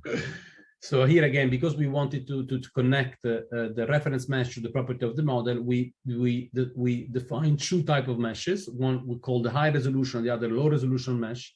The high resolution mesh is defined as the one having at most one node of an adaptive mesh in each cell, and vice versa. We have this low resolution mesh. So this means that the tolerance criteria of the model are incorporated in the way how we define this reference mesh. At each analysis time, then all of the ensemble members will be projected then on these common meshes. The analysis will take place there, and we will come back. We make experiment using a classical model that many people know, Burger and Kuramoto. Burger equation is interesting because of the shape of this wave and the fact that generally nodes need to be concentrated in the peak and the proximity of the gradient and be very. So these are the root mean square error as a function of time for the analysis and for the forecast, in which we are comparing this high resolution and low resolution case. In general, the high resolution case work better, but of course it has a higher computational cost, which is scaled proportionally with the size of the grid. Along this line, we were also interested, and we wonder ourselves if the mesh itself is Lagrangian, so it move along the direction given by the wind velocity, then we can maybe use the physical quantity that we observe to also reshape the mesh. So this is what we did here in this joint physical mesh update, and interestingly, we actually we have better result, and this seems, in our opinion, due to the fact that there is an information which is carried in the mesh structure, which drives indeed its location, and we are actually leveraging about this information when we use this physical observation to change the position of the mesh as well. We are now currently actually using this in the scie model that I previously mentioned. This is just a very preliminary result. I hope. Hopefully, by the end of this year, we will have something ready to be submitted. The final part of this talk will be about data-driven, as I say. So we were wondering in this recent work whether we could combine data simulation and machine learning to try to get the best of both. Let me be a bit generic now. I can be more precise. Sebastian, I don't know how long I have still. Do you have still time? Well, a little bit. It's okay. Yeah, let's say most 5 minutes at most. Okay, thanks. We had two objectives when we try to design these combined methods. Usually the setup is the one that you know. We assume to have a data set which is indirectly and generally non-linearly related to the state vector. And this is the observation of a sort of underlying dynamics, which we can also write under the form here, in which we have it resolvent. So here we have two different goals. One is the goal of using machine learning combined with data simulation to emulate the full model, what we call M. And the second goal is the one of inferring the unresolved scale effect and builds, therefore, a new model, which is an hybrid physical and data-driven model. So I will briefly talk about these two goals. The first one is the one of emulating completely new model. To do that, we can write our model M as a function of the hyperparameter and parameter of the machine learning setup, which is given in W here. In order to estimate W, what we do is that we make an iterative process in which we have first a data set and the data simulation step in which we have W. So we use the model parameterized by the machine learning. We estimate the analysis and the associated uncertainty. And these should then are used in the next step, which is the purely machine learning step. And this is iterated until convergence. You can use with any type of data simulation method if you want. Obviously, the advantage of using an ensemble-based method is that you can also update the associated uncertainty to the analysis more conveniently. These are some results in the context of using the Lorentz system. These are just some indicator of the quality of this emulator. This is the principal. There is the power spectrum density on the top left and the spectrum Lyapunov exponent on the bottom. On the top left, you also have the comparison. So the true is given in blue, I should say, and the surrogate, so our emulator is given in yellow. Interestingly, in the top left figure, we also have the surrogate that we will get after only one cycle, and you see it's not that bad either. But of course, we need more iteration to improve it. It's not surprising that we do not perform well in the high frequency, and this is relatively common, as well as it's interesting to see that the peak of low frequency here is already catched very well after just one cycle. As far as the Lyapunov spectrum is concerned, it is remarkable, and this is a same type of result that Patak and Al and in the group of Brian Hunt have obtained recently, that it was very difficult to estimate the neutral mode. The error in estimating the neutral mode then propagate, and of course you see this shift that you observe in the stable mode. Interesting, however, as long as you reproduce well the positive spectrum, you are reproducing well the instability of the fault. So the true model, the emulator and the true, they have the same degree of instability. The second goal was the one of estimating this additional term, which we call UN, so for unresolved. In this case, we use a similar combination as I mentioned before, except that now the two are not, they are decomposed, the DR step and the machine learning step. And I stress here on the fact that we are going to test that using a couple model, and we will use couple data simulation. And I think this is another important aspect of the advantage of using data simulation. The key difference here, I can be more precise, but the key difference is that the way how we are simulating the error, the way how we are, the proxy that we are using for the error coming by unresolved scale is the analysis increment. So obviously this is an approximation, is a strong approximation. In a way, it assumes that the analysis error is very small. We use the same MAUAM, which is a spectral couple model that I mentioned previously. The truth is given by 20 modes in the ocean and 8 in the atmosphere, and 8 mode in the ocean for a total dimension of 56, as opposed to our truncated model, which has 10 and 8 respectively. So the truncated model is missing 20 high order atmospheric variable. These are the root mean square error of the forecast for 2 variable in the ocean and 1 variable in the atmosphere. And you see that we improve very much compared to the truncated model. So these are the error that we obtain at the lead time given at 2 years, and 1 day. There are a very different time scale between ocean and the atmosphere here.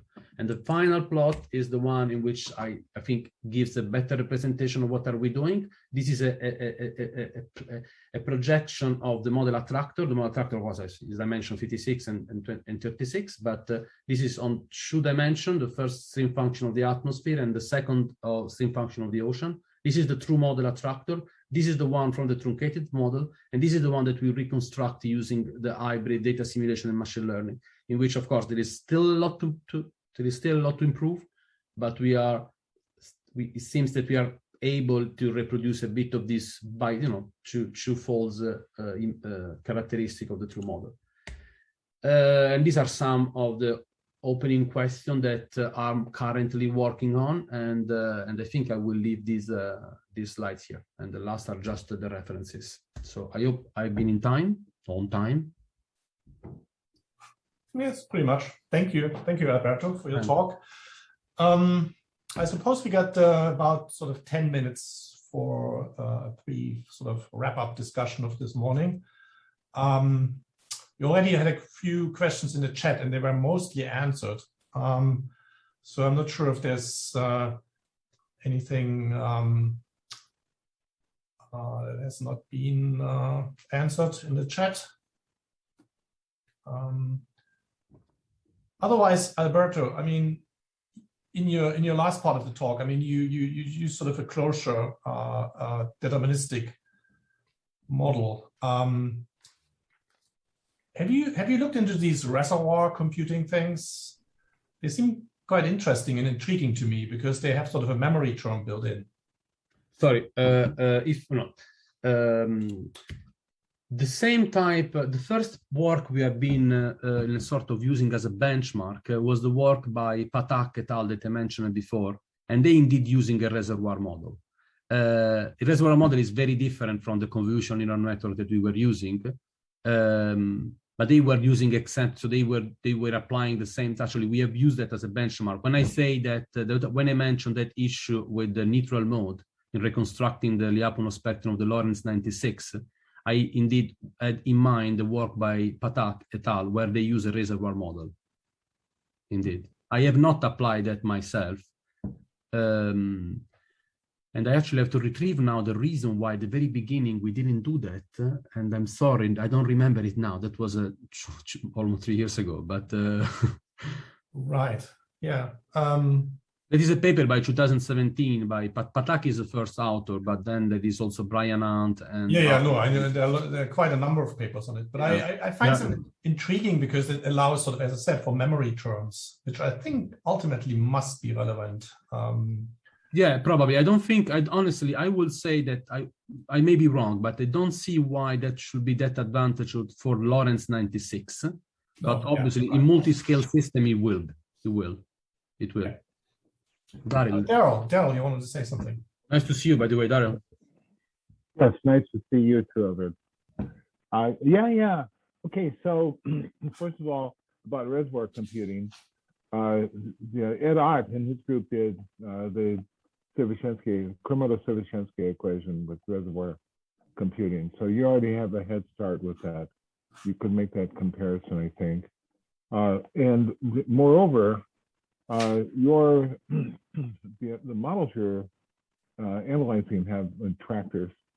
And one of the conclusions you're finding is that keeping the unstable modes and the attractors is, crucial. And so this reminds me of the idea of inertial manifolds. An inertial manifold is a situation in which your attractor is a normally hyperbolic invariant manifold and has the property that there's only some set of determining modes in the sense that if your growth rates for your instabilities have the spectrum in which the distance between in wave number between one eigenvalue and another in stable modes grows fast enough, then you can project. Then your attractor can be projected onto only a finite number of modes, in which because after a certain stage, because of the separation of the eigenvalues, after a certain number of modes, the projection becomes invertible. Okay, so the Komodo-Siervishensky equation is an example of something that does that. And I have the feeling that that's what Erat was doing as well. And I think we are also doing it with the X's. I think somehow the X's are determining modes for our problems with the stochastic and for the calibration of the stochastic fluid dynamic stuff we're doing. So I think that there's a lot of what you were doing here is very interesting to us. I'm just telling you. Very interesting. Thank you. There is one thing that I think now that I'm listening what you are saying that I think that I should have clarified, which I didn't, is that as opposed to the work by Patak et al. That they were not interested about the observational network characteristics. They were indeed working with the situation in which the observation operator was the identity, and that changed dramatically the situation in terms of which type of algorithm you can use. They indeed also use the Kuramoto-Siervishensky equation, even if not, I would say, for the purposes of that you mentioned it now, Dario. When we start working on this, on the other hand, we were we wanted explicitly working in a situation which was more common to our data simulation setup, which is when we have sparse and noisy data. And we wanted to see whether we can use the analysis to train the machine learning step and using data simulation to assimilate those noisy, sparse data. So it was a bit different, the purpose. And now, and that's the reason why reservoir, I think, computing was not working, that was not our first choice immediately. Okay. Yeah, I think that that limitation can be sort of maybe fixed, but anyway, I guess that's for the future maybe. Right, I had a question to Dan, and Dan wrote back that I guess it was you, Dan, about the representation error, and you said you wanted to say something about it. Yes, can you hear me? Yes, yes. Okay, so let me make sure that I understand what your question is. So we're not talking here about modal error, which kind of this is within the context of the introduction of stochasticity. This is sorted by estimating disk size. We're talking about getting the data and kind of having some sort of mismatch between the grid that where is the data observed, where do you get the data, and the actual course grid where we solve the SPD. Am I right? Yeah, correct. Okay, so up until recently, basically all our data was synthetic. So this problem did not occur because we had in some sense perfect. We didn't have any representation errors, and it's only recently when we started to look into using real data sets that we realized that representation errors are actually quite important. And the problem came up because we want to use satellite data sets that will be provided by IFREMER. And we looked at these data sets, and these data sets appears in terms of some sort of vertical lines that are, move across space. So, somehow we need to match those data sets to our coarse grid evolution.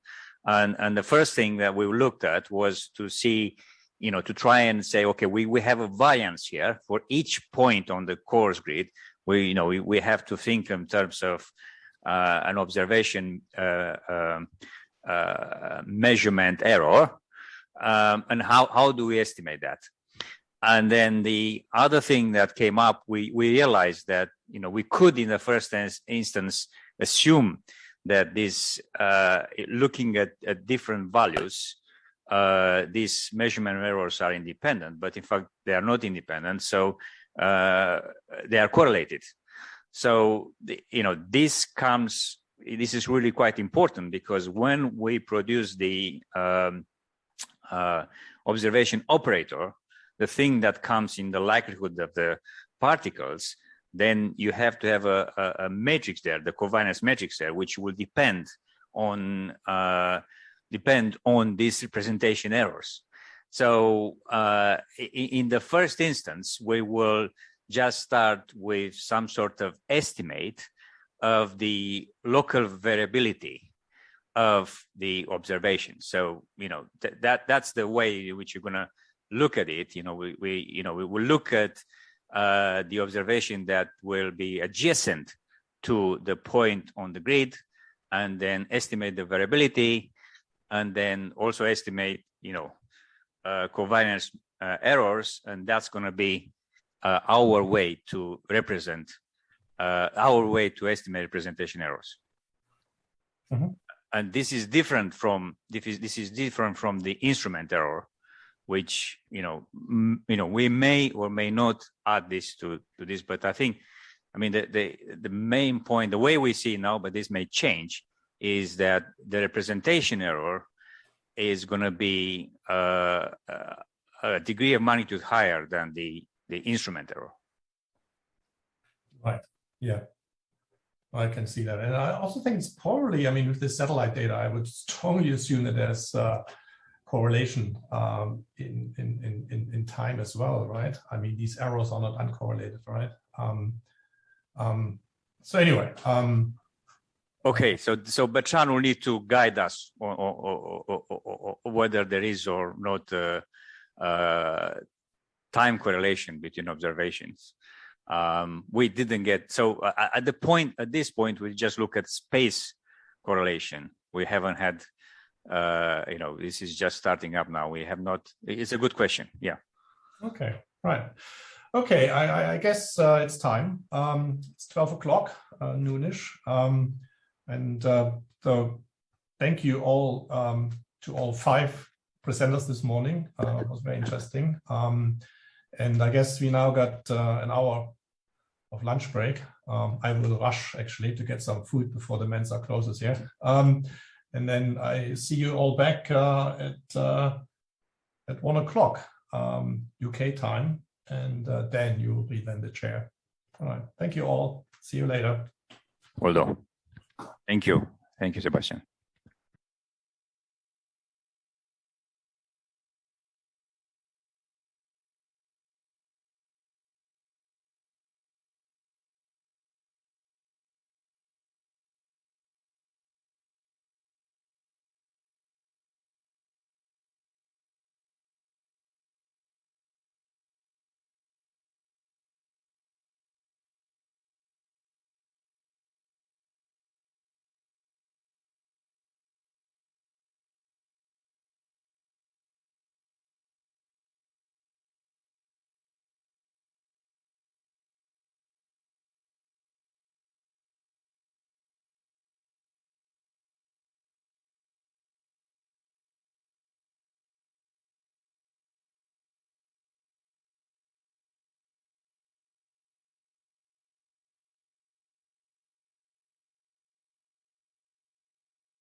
Hi.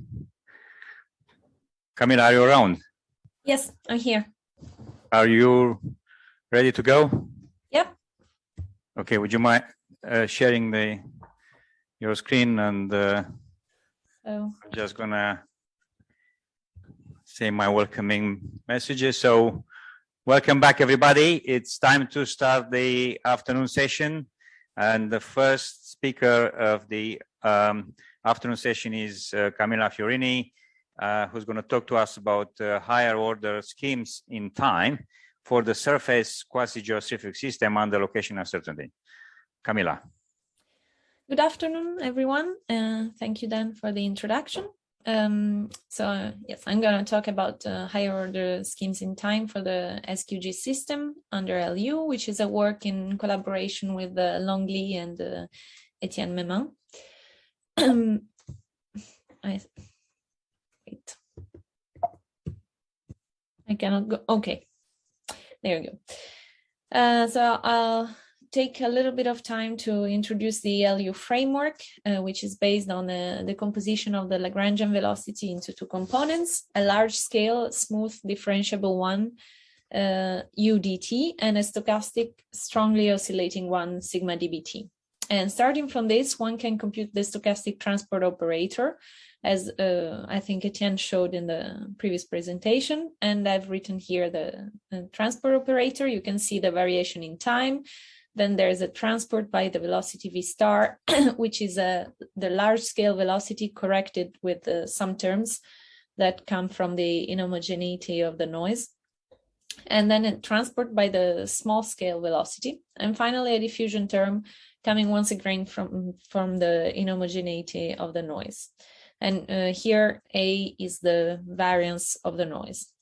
And starting from this operator, one can write the LU version of any fluid dynamic system. And in the last year, I concentrated on SQG, which is a transport of buoyancy. And then there's a linear operator that links the velocity and the buoyancy.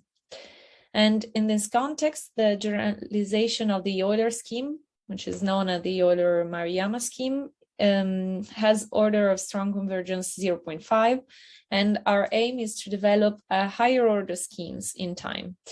The first step is to consider a Milstein scheme, which improves the strong convergence to the order 1, and then we will use this Milstein scheme into a Runge-Kutta type scheme. So the main equation is the transport of the buoyancy, which I've rewritten here in the integral form. And we model the noise by decomposing it onto a basis, so the phi-m, using a POD approach. And to model a larger noise, I just simply multiply this basis phi-m by a constant. And to define our Milstein scheme for these kinds of equation, we define the following functions. So f comes from the differentiable in time terms, and gm come from the noise.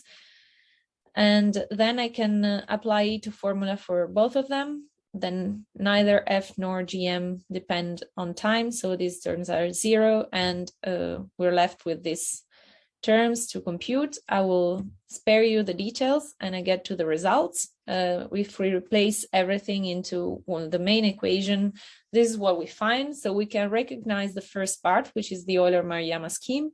And the second part is the double stochastic integral that allows us to reach order 1.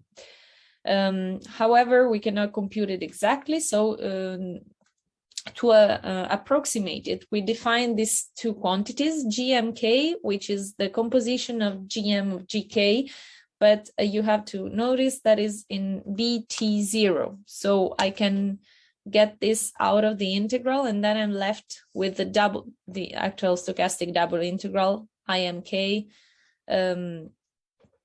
And we're not able to compute this analytically, but what we can compute is the sum IMK plus IKM, hence the decomposition that you can see on the bottom of the slide. So the first part we can compute analytically, and the second part is the Levy area. The Levy area can be approximated, for instance, with a weak approach, which is what I will show in my numerical results. However, it's very costly from a computational point of view. And so we try an approach where we neglect the Levy area. This approach would be exact if GMK was symmetric, meaning GMK equals to GKM. But it's not the case for us. And so the main aim was then to use the Milstein scheme in a multi-step method, like a Runge-Kutta method.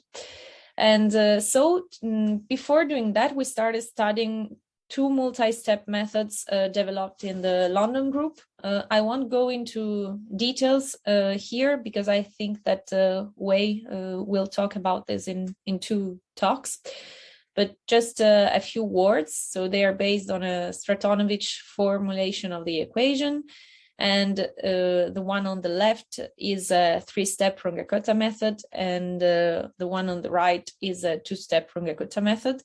And we propose in this work a 2-step Runge-Kutta method where the first step is the Euler-Maruyama scheme, and the second step is done with the Milstein scheme.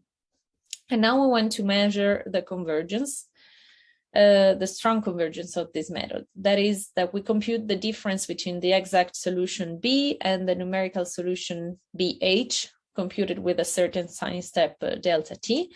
Then we compute a certain norm in space and then take the expected value.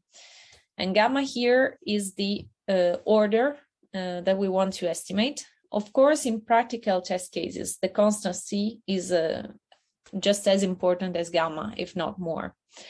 And since we don't know the exact solution, with some assumptions, and in particular that the delta t's are small enough, we can get an estimate of gamma with 3 values of delta t. And so we fixed a test case on a square domain, a fixed spatial mesh. Delta t is chosen accordingly to the spatial mesh, and a fixed number of samples. And this is our initial condition on the left, and on the right, 1 day of simulation with Euler-Maruyama.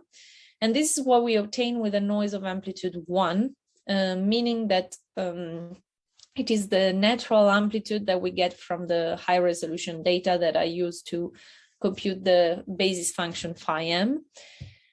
And this is the same, but with the noise multiplied by 10. So as you can see, physically, the first one makes much more sense. However, the second configuration is very useful from a mathematical viewpoint. And in fact, in this first one, the noise is so small that it's hard to distinguish between the schemes. Hence why we consider this second configuration that has purely a mathematical interest. And here are the convergence results that Etienne showed briefly in his presentation. So on the left, you can see the convergence, a strong convergence under weak noise, and on the right, the strong convergence under strong noise. And as I was saying, on the left-hand side of the slide, you cannot see the difference between all the schemes. So I'm going to focus on the right-hand side. So this is a logarithmic scale. So the slope of the line is the order of convergence. The dotted black line is the reference at order 1, and the dashed black line is the reference of 0.5. And the constant C determines whether the line is higher or lower. And so, as I was saying, under weak noise, it is very hard to distinguish between the schemes. And furthermore, all the schemes have order of convergence 1 or almost 1, which we know from theoretical results that this should not be the case. And this, my intuition is that it's probably because the noise is so small that we are close to the deterministic case. And on the right, we can see clearly the differences between the schemes. And in particular, so you can see the less precise scheme is Euler-Maruyama, which has a convergence of about 0.5. And then we have right underneath that in green, we have Milstein weak, which is the Milstein scheme with a weak approximation of the Levy area, which converges slightly faster than Euler, but we are far from order 1. And then in purple, you can see Milstein 0, which is Milstein scheme where the Levy area is neglected, and we have order of convergence almost 1.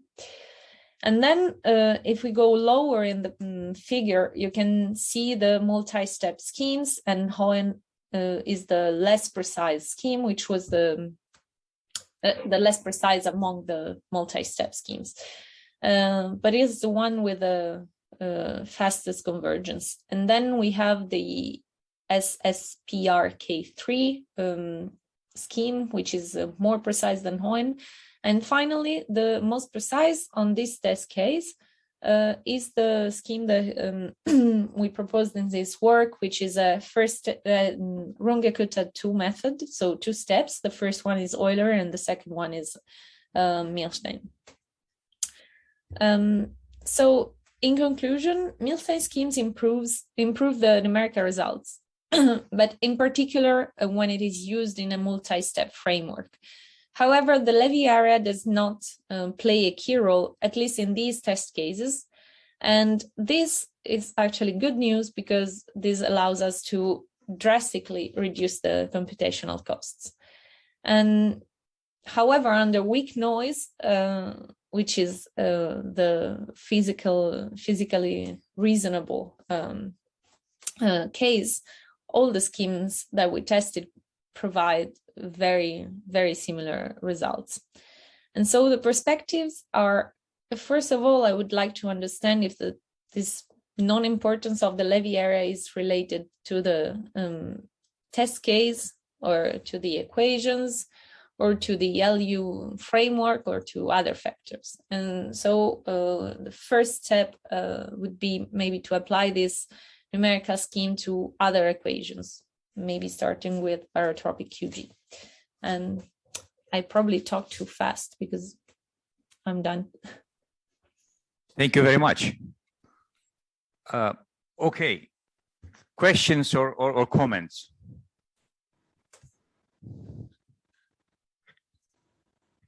Perhaps I should say that I mean, of course, we followed Camilla's work from the last year, for the last year or so, and indeed we are all very surprised by the fact that somehow the Levy area doesn't seem to play an important role, and it remains a mystery. Why is it that all the schemes, they seem to have the same rate of convergence? But I will add, Camilla, that at the moment you're looking at the strong order of convergence. Did you do anything about the weak order of convergence? Because from the data assimilation perspective, it's the weak order of convergence that is needed, not the strong one, unless we will get to the hierarchical particle filter, and then you need the strong one. So I checked the weak order of convergence, and all the schemes had order 1, but I didn't focus on that because the Milstein is supposed to improve the strong convergence, but not the weak one. The fact that the Euler-Maruyama schemes converges with order 1 weak, it's not surprising, and I mean, it's what we expect from the theory. But yeah, I focused on the strong convergence just because that is what is supposed to be different between Milstein and Euler. Thank you. I see Daryl has a question. Daryl. Well, my first remark is that the SQT is kind of a strange equation. Maybe that's a special feature of SQT, and that trying this for some other examples might show something different. The structure of the PDE are trying to study. It's likely that it makes a difference. And I also thought I'd ask you, why is it so hard to calculate the Levy area? You mentioned it's difficult to do. Could you explain why it's difficult? I mean,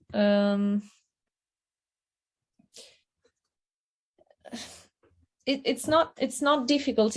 It's long. It depends on the. So the weak approximation that we used, that was proposed by Terry Lyons and I don't remember the name of the Foster, maybe, yes. Basically, you have to generate 2 Gaussians for each IMK, and then do a couple of computations with these 2 Gaussians. But this means that you have like 2 nested loops in your code to generate this. And I use 20 basis functions. So M goes to 20 and K goes to 20. So this means that I have to generate 400 times these 2 Gaussians. And it just slows the code down. It's not difficult, but it's very quick to code, but then the code is slow. Okay, thank you. Yeah, that's what you said during your talk. I was just wondering, and now you've explained why.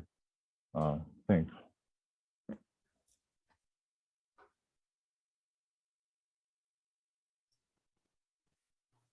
if I can just add to what Daryl said, I think you might have a system that is sort of called stiff. So the drift part is sort of has some very rapid components. And then you might get some order reductions from that. So it's actually not related to the stochastic part, but it's related to the deterministic part. I'm not sure, even though you use explicit methods, so that would normally be expected, sort of, you use implicit methods. But anyway, that's something that could cause even though you said Euler is actually higher than, no, it's actually, what I'm saying is completely wrong, right? Because you actually got higher order than expected, right? Yes. So for the weak noise scenario, which is so it's this, in this case, which is the physically reasonable one, we get that Euler has order 1. So yes, we have a super convergence. Right, so it's exactly the opposite. Okay, right.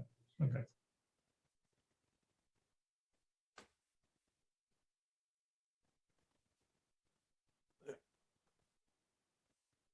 Camilla, perhaps you should add that I know you've actually computed these the levy areas, and they are not small.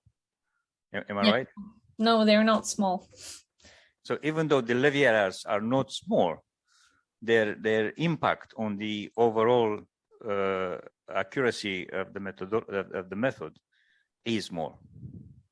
Well, actually, it's worse when I use the levy area. If you look at the picture on the right, you have to compare Milstein 0, which is the purple one, and Milstein weak, which is the green one. If we have a weak approximation of the levy area, the error is bigger than if we have a non-approximation at all. Then, okay, on the left side, I didn't even show Milstein weak because you don't see any difference. Like everything is.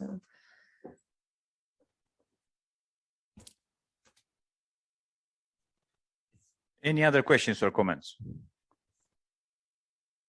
No. Okay. In that case, let's move on to the second talk of the afternoon, and this is by Dr. Wana Lang from Imperial College London, who's going to talk to us about global weak solutions for the stochastic STUOD models. Wana, would you mind sharing the screen?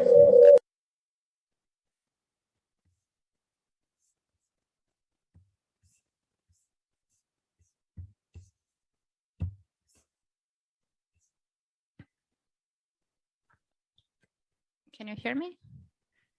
Can everyone hear me? Yes. Okay, thank you.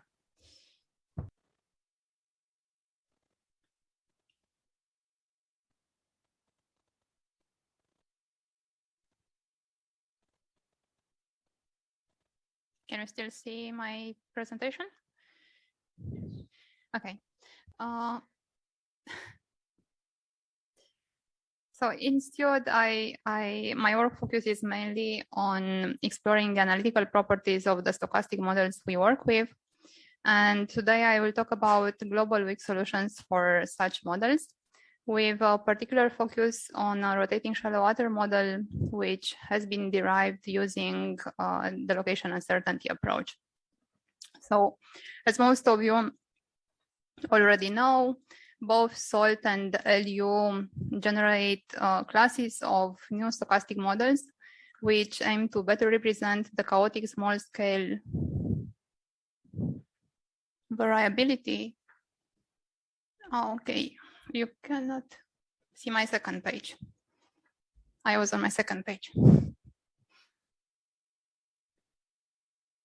You can see my second page now, right? Yes. Then I'll keep it in this mode. Thank you, Daniel. Okay, so I was saying that, as most of you already know, both SALT and LU generate classes of new stochastic models which aim to better represent the small-scale variability of the upper ocean. But these models being new, their analytical properties are yet to be discovered. And in this context, we looked at these properties. And I will first briefly explain what I understand through weak and strong solution.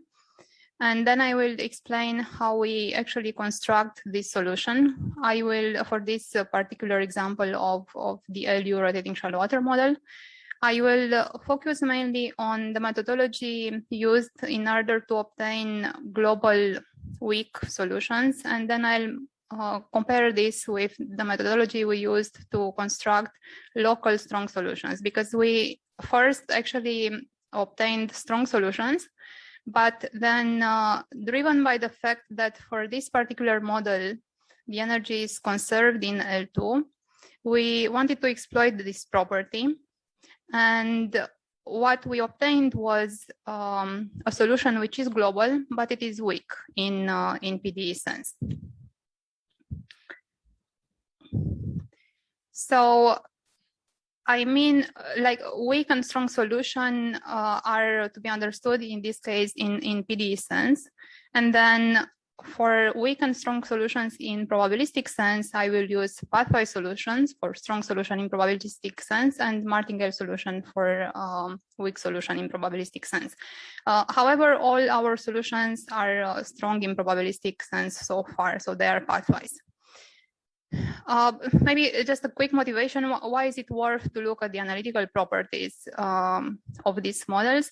It is important for numerical purposes because a well-posed system can be implemented algorithmically when using a stable numerical scheme. However, if the system is not well-posed, there are usually additional procedures and assumptions which are needed and which are not always realistic. They are imposed in order for the model to be, well, eventually used for operational purposes in data simulations.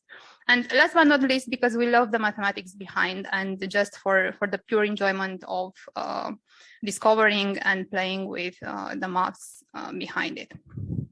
This is the model. U is here the velocity of the fluid, and h is the depth. So we have here the equation for the velocity vector field and here the equation for the depth. Now this operator LU tilde is given by the difference between LU and LUS, where LU is the classical nonlinear operator, Navier-Stokes type operator if you want. It's given by U dot grad U. And LUS applied in U is given by US dot grad U, where US is the so-called Ito-Stokes drift. It is equal with 1/2 divergence of A, where A is the diagonal component of the covariance. So you can see it is the diagonal component of the covariance equal with sigma transposed. And you can see sigma, that is the correlation operator, appearing in the stochastic part of the equation. This operator L sigma applied in U is given by sigma dot grad U, and B is the Brownian motion. So we have the first nonlinear part of the equation, then we have the rotation term, then we have the second nonlinear part, which is the divergence operator. The U applied in U is U times divergence of U. Then we have the pressure term, G is the gravitational acceleration here, and H is the equation for H is given below. And this operator L sigma squared accounts in some sense for the Ito correction, which is obtained when going from Ito to Stratonovich and the other way around. However, we'll use just this Ito form of the equation here. So L sigma squared is divergence of A times gradient of U. The original model doesn't have the Laplacian term. We add a Laplacian to both equations in order to be able to close the system. Now, this model can be written in a more compact form if we consider that X is given by this couple U and H, and we write the rest of the equations in using these two operators A and G, which are provided here, and which are deterministic operators.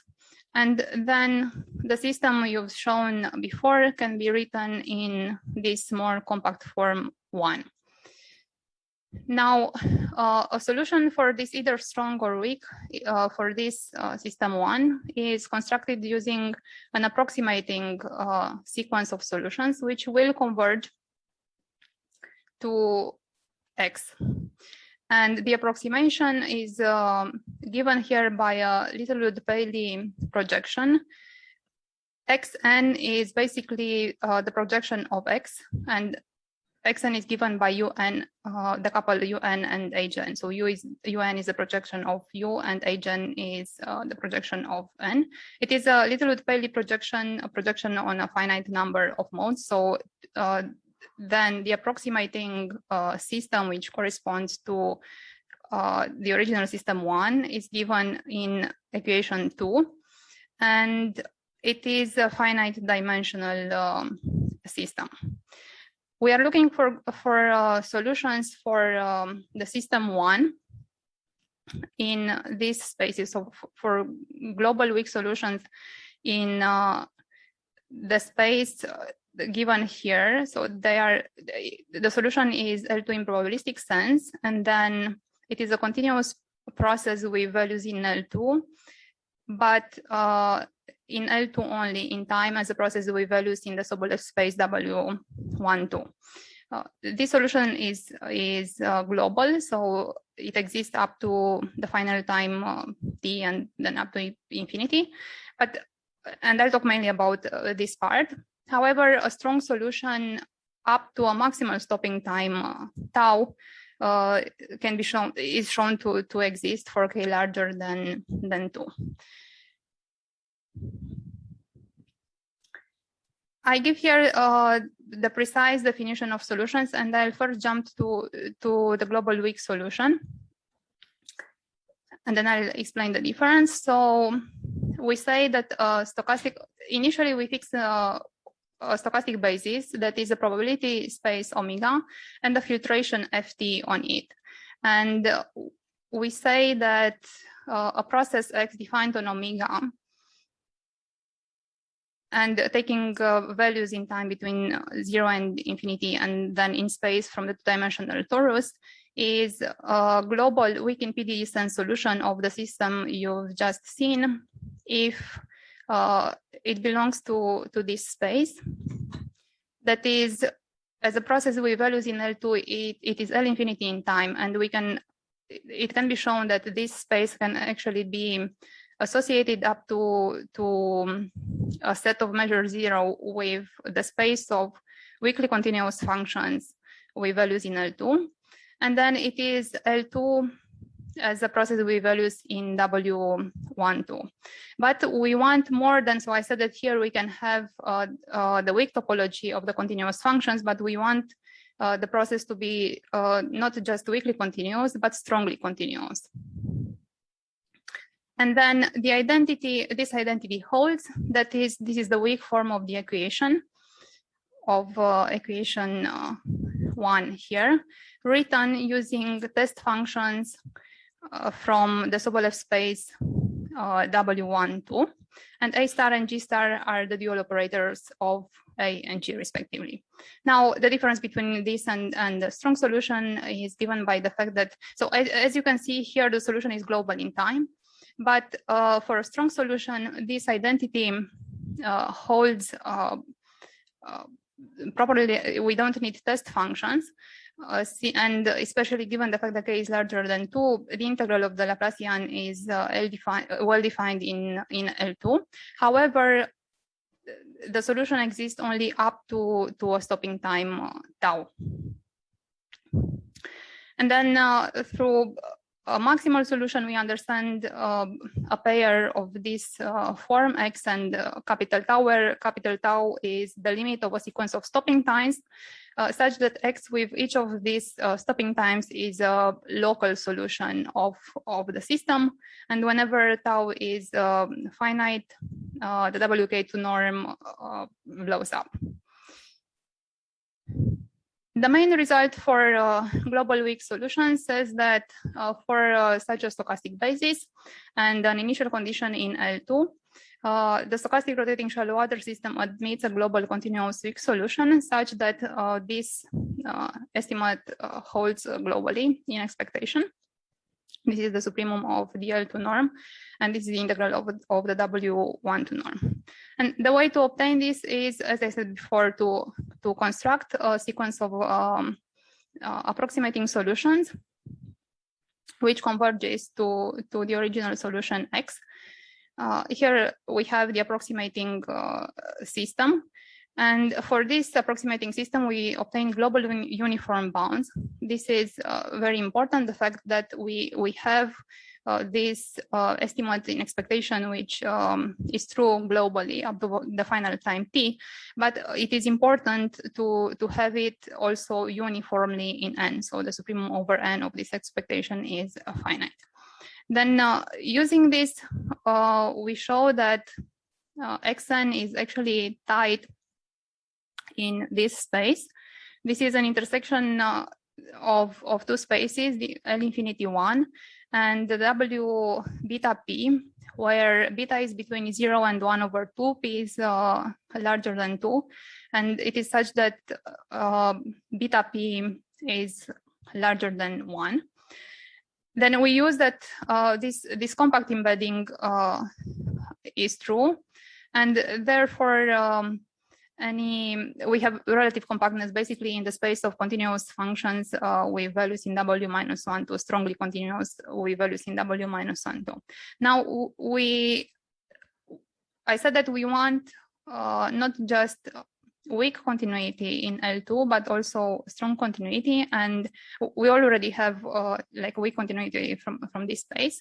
And in order to show that it is actually strongly continuous in L2, we show independently that the L2 norm is continuous as a function of time, which requires a control of this form. Here, A tilde and A tilde is given by A minus this term and minus the Laplacian. So I basically moved these two terms on the left-hand side.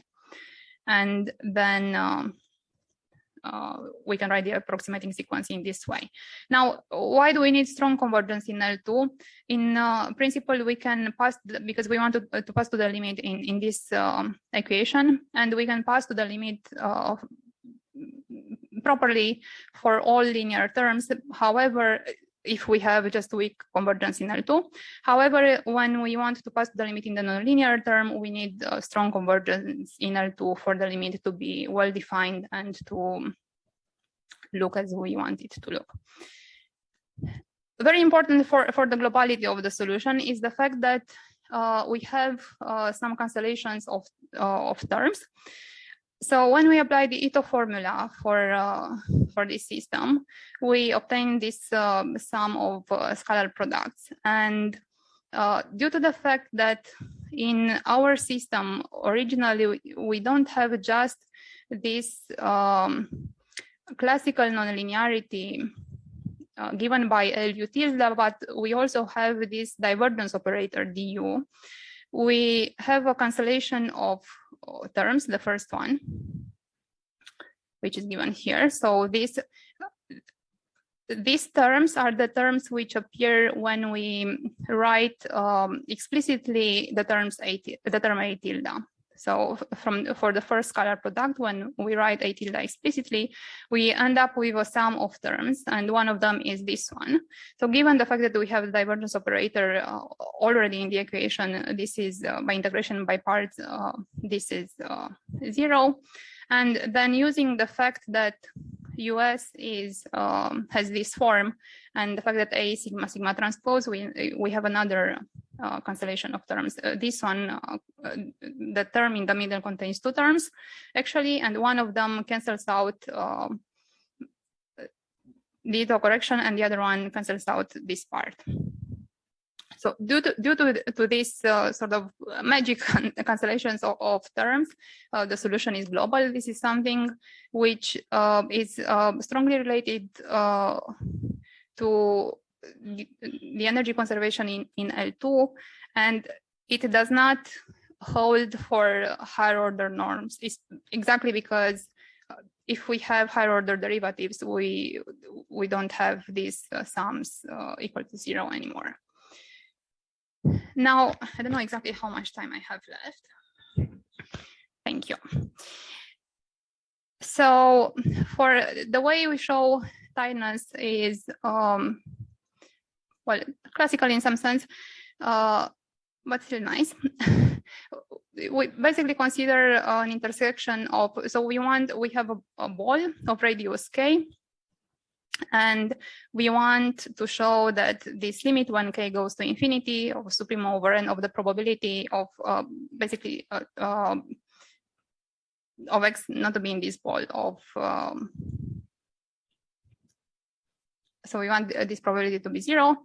And this is an intersection of two balls, one in L infinity and another one in this space W beta P. And we can write, this limit is controlled by this. This is due to the uniform bounds we obtained here on the approximating solution xn.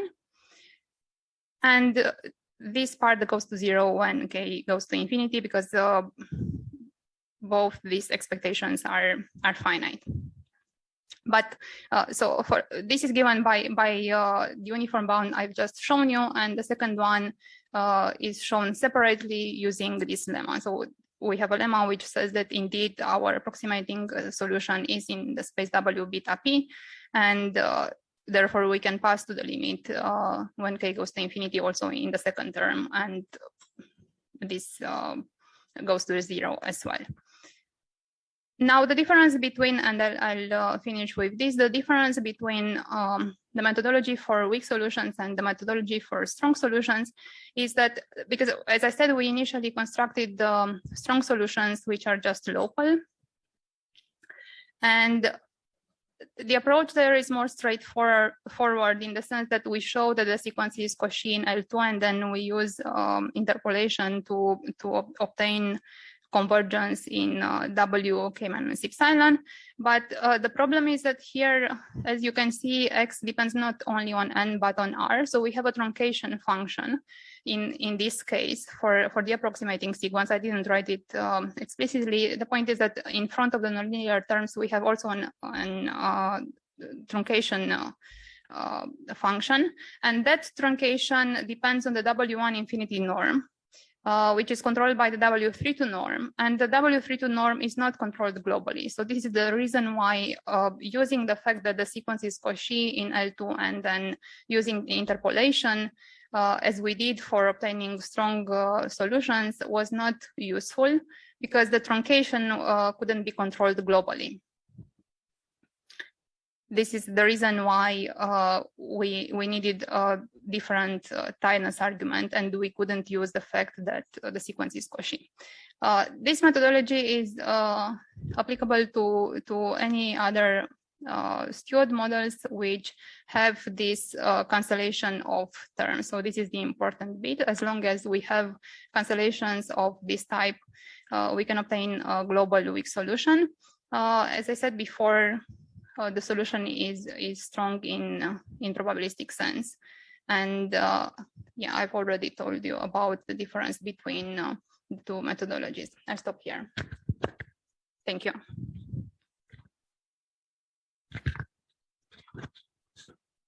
Okay, questions or comments?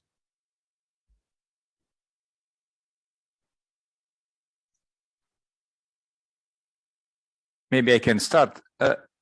You're using the little Spaley decomposition, which is a very nice and clean classical decomposition. But which bits of what properties of the little Spaley decomposition do you find that are particularly useful? This bit basically, which is was not shown in the presentation at all, the fact that for this type of approximations, we have these Bernstein type inequalities, which can allow us to obtain rates of convergence. So here we can see the difference in the WK norm between the function itself and the projection. It is controlled in this way. And here we have basically the rate of convergence. This is what helps at this moment.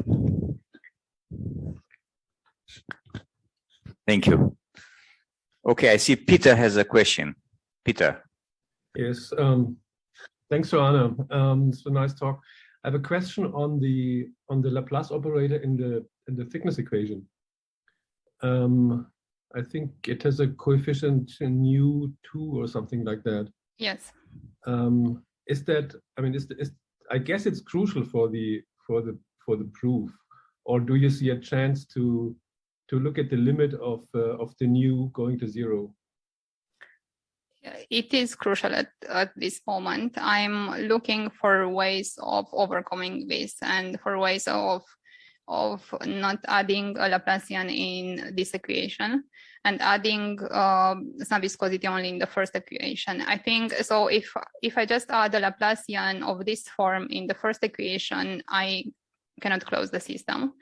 But I'm looking now at trying to add a different viscous term in the first equation, which might allow us later on to get rid of, I know this is not physically consistent, which might then allow us to get rid of any other additions in the second equation. Okay, I would be nervous about the viscosity in the first equation, but getting rid of the second one, that would be, I think that would be a very good step forward. Yeah, the problem is this pressure term. This is why we need the Laplacian in the second equation as well. This is where I use it, basically. Okay, thanks. Thank you.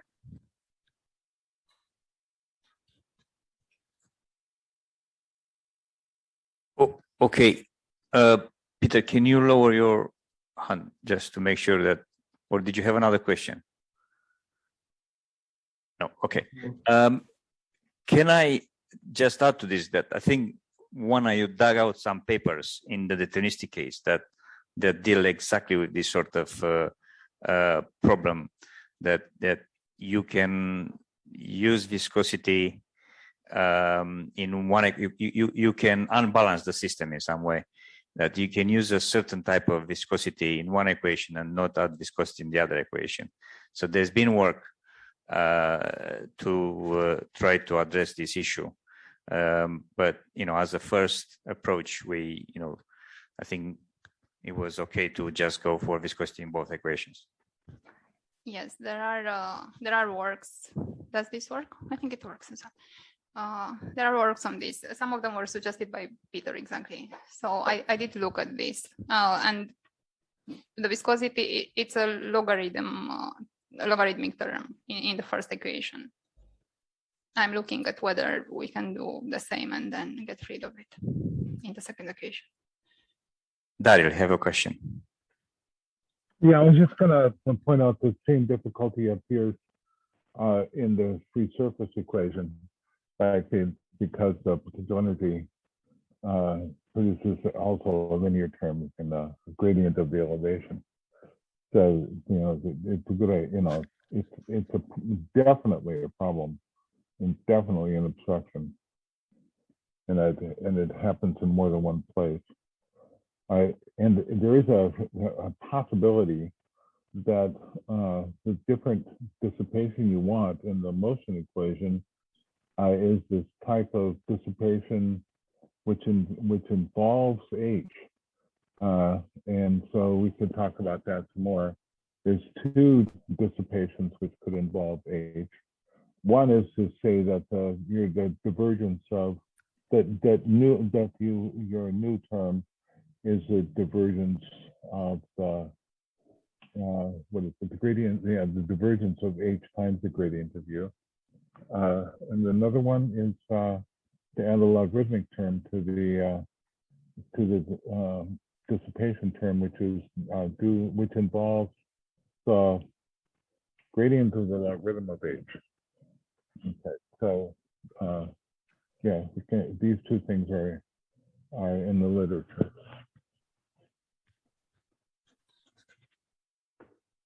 Thank you, Daryl. did you want to comment on this? We should look at this next week on Wednesday. Thank you. Okay. Good. Okay, let's move on to the third presentation of the afternoon, and this is by Wei. Wei is at the moment making his way up to the lectern. You do not know this.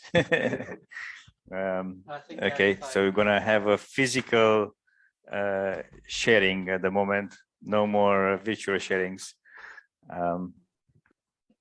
If I use, oh, there's going to be feedback. Oh, okay, can you?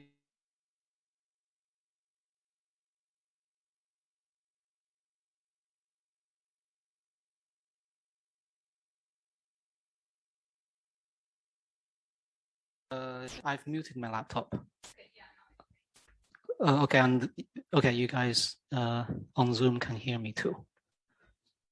I hope. Okay.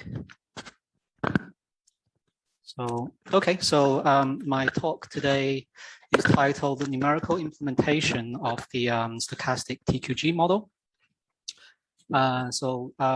This is, I don't actually have any sort of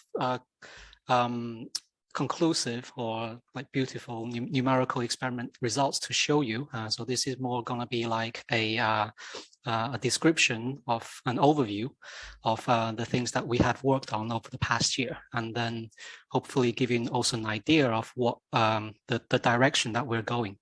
So I remember so this is the outline of my talk. I'll first give like the motivation, describe the model, and briefly talk about the numerical scheme, and then describe the reference PDE solution, and then talk about the stochastic PDE calibration, and then what we're doing sort of in a data simulation setup.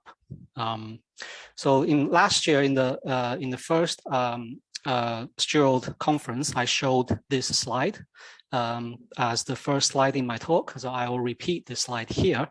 That to show you that the aim of this smaller sub-project within STUOD is we aim to study the upper ocean dynamics using the TQG model that was derived by Darrow and Irwin. And so we want to sort of get to the stage that we can assimilate real ocean data. So here is a snapshot of the taken by this ESA Sentinel-3B satellites. It's the observation of ocean surface chlorophyll on the 31st of May, 2020. So this is where we want to get to, but we're not quite there yet. Otherwise, the project would be too easy. So hopefully soon. So this is the model. So I've foregone the description of the PDE because the SPD is sort of like a generalization. So the SPD, the stochastic TQG model is so basically these two dynamical equations. Equation 1 is the equation for the buoyancy field, and equation 2 is the potential vorticity. Just ignore the underscore, so the F and G's, and so these are just a simple notation to understand like the time stepping scheme better. And then so in red, basically what the salt stochasticity introduces into the evolution. So these the stochastic terms basically are defined by the Xi parameters, which have to be prescribed a priori. And if you ignore these stochastic terms, you have the PDE description. So the deterministic TQG system.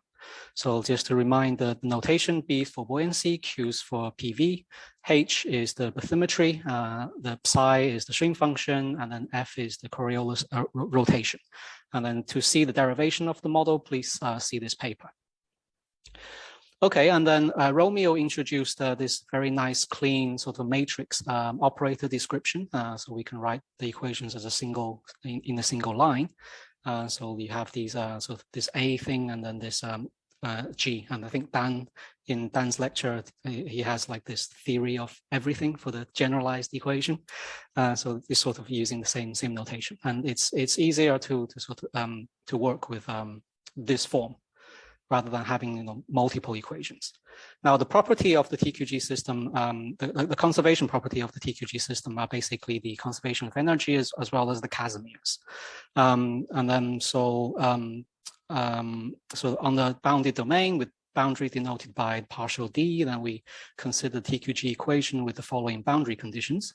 So you got these Dirichlet type boundary conditions, and also these sort of evolution Neumann type of boundary conditions. So if these boundary conditions are prescribed, then we have the conservation of the energy, and then this form of the Casimirs.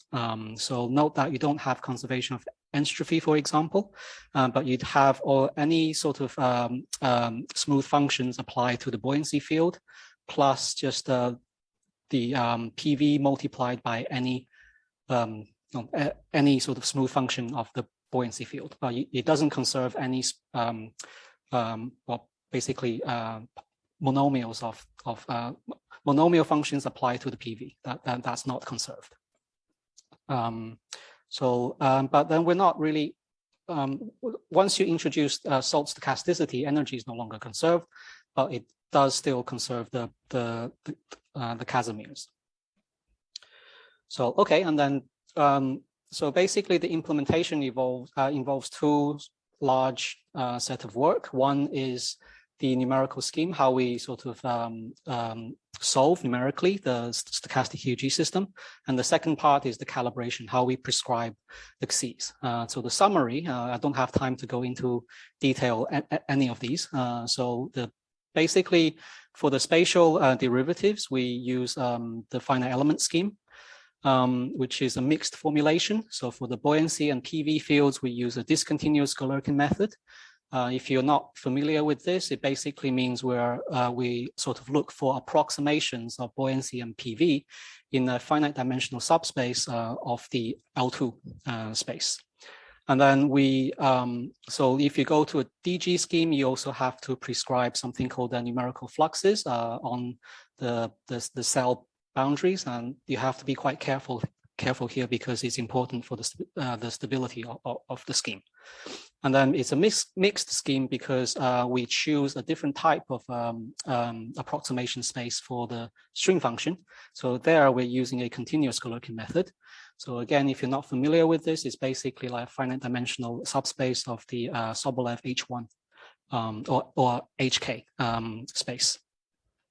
And then for the time derivative, we use a strong stability preserving Runge-Kutta order 3 scheme. I think Camilla was briefly talked about this in her talk.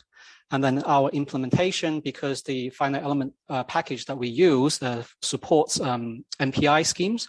So we're using MPI communicators, and then we have a fully parallel implementation of the model. So the parallelization here means both can be either in the domain space or as an ensemble. So if we're solving the PDE, then your degrees of freedom is relatively large, then we can sort of parallelize in space, so to speed up the solver. But if your degrees of freedom for the SPD is relatively much smaller, then we can sort of parallelize in terms of the ensemble. So we can run multiple copies of the, multiple solutions of the SPD at the same time. So we're free to sort of play around with how we want to parallelize. And because we're using MPI communicators, these things, the setup is very flexible, and we can move to different computational cluster hardware to run our code.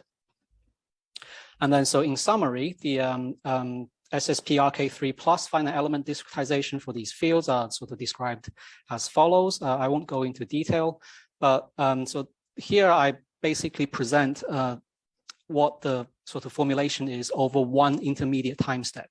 So you saw in Camilla's talk, there's sort of like it's a 3-step scheme. So this just describes what one of these steps does. So we have basically the summation. It's we use DG scheme for buoyancy and PV. So we have to sum over all the finite element cells. So that's why you see this summation K over this curly T applied to the domain D. So T of D is just a sort of discretization of the space into cells. And K is any particular cell from your discretization. And then you basically test against a test function, nu. And then we basically have to look for the fields B and Q such that for all test functions, these formulas are satisfied. And these F hats are the numerical fluxes that we have to choose quite carefully. So this is just a very, very brief overview. And then when you put these intermediate steps together, there's this exact formula for the time discretization. So you have basically specific formulas for how you combine these intermediate time steps. And then in the stochastic case, you basically sort of add these dw, the Brownian increments multiplied by the psi dot gradient of q minus b, or psi dot gradient of b. I won't go into detail, but it's yeah. So here's the scheme, and then part of our work is to understand the consistency of this numerical scheme. And then really that's to sort of to understand the local truncation error. And then we need essentially two things. One is whether, because here you see that we're using sort of like a Ito, a kind of Euler discretization for the W. So but our equation is prescribed as a sort of a Stratonovich integration. So we need the numerical scheme to conserve the Stratonovich integration. So we need this compatibility condition to, if you take expectation on the truncation error, if you take expectation on the discrete, what you should see as a sort of a lower order term would be the Ito correction term. And in terms of consistency, we have this criteria that we need to understand. So I won't go into detail here. But then what I want to say for the SSPRK3 scheme is that it automatically gives you the Ito correction term, which is this thing that you see here. So if you write out, substitute in all the intermediate steps and expand, then this term should come out. So we're okay here. And then in terms of the consistency, it's basically about understanding the terms on the right, so how we bound this mean square error. But to have estimates for the terms on the right, we will need the well-posedness results that Dan and Romeo and Juan are working on. So, okay, so here's our reference PDE solution, the PDE setup. And so we have the grid resolution, which is 512 by 512 cells. And then we consider basically a channel for the domain. So it's periodic in the y-axis and Dirichlet in x. The time horizon is 0 to 8.275 time units. So in terms of sort of the flow, how we more intuitively to understand, we dimensionalized this flow, and then one fine resolution time step is roughly, you can think of it as 3.5 minutes. So the H is the bathymetry. So this is what the bathymetry looks like. It's like we chose this to mimic the Atlantic Ocean, the bottom of the Atlantic. And then F, we kind of ignore the Coriolis force here. And then we start with a sine function for the buoyancy and this inverted upside down Gaussian kernel with a very, very narrow variance. So I think of this the Mariana Trench. And then for the within the TQG model, you have this psi minus a half times buoyancy. This is understood as the surface height.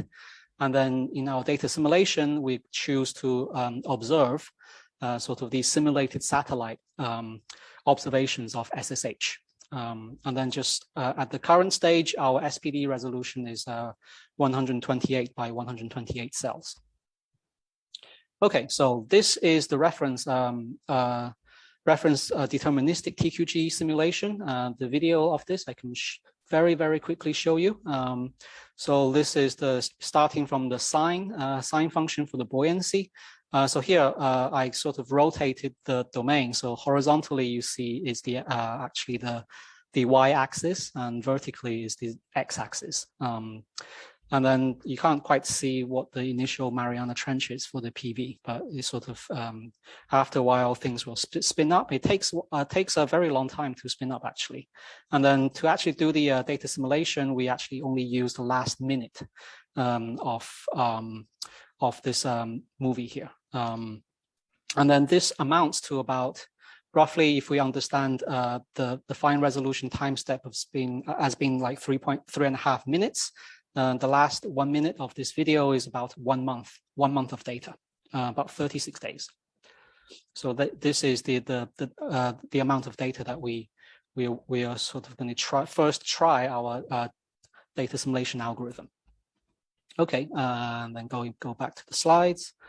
I have about 5 minutes left.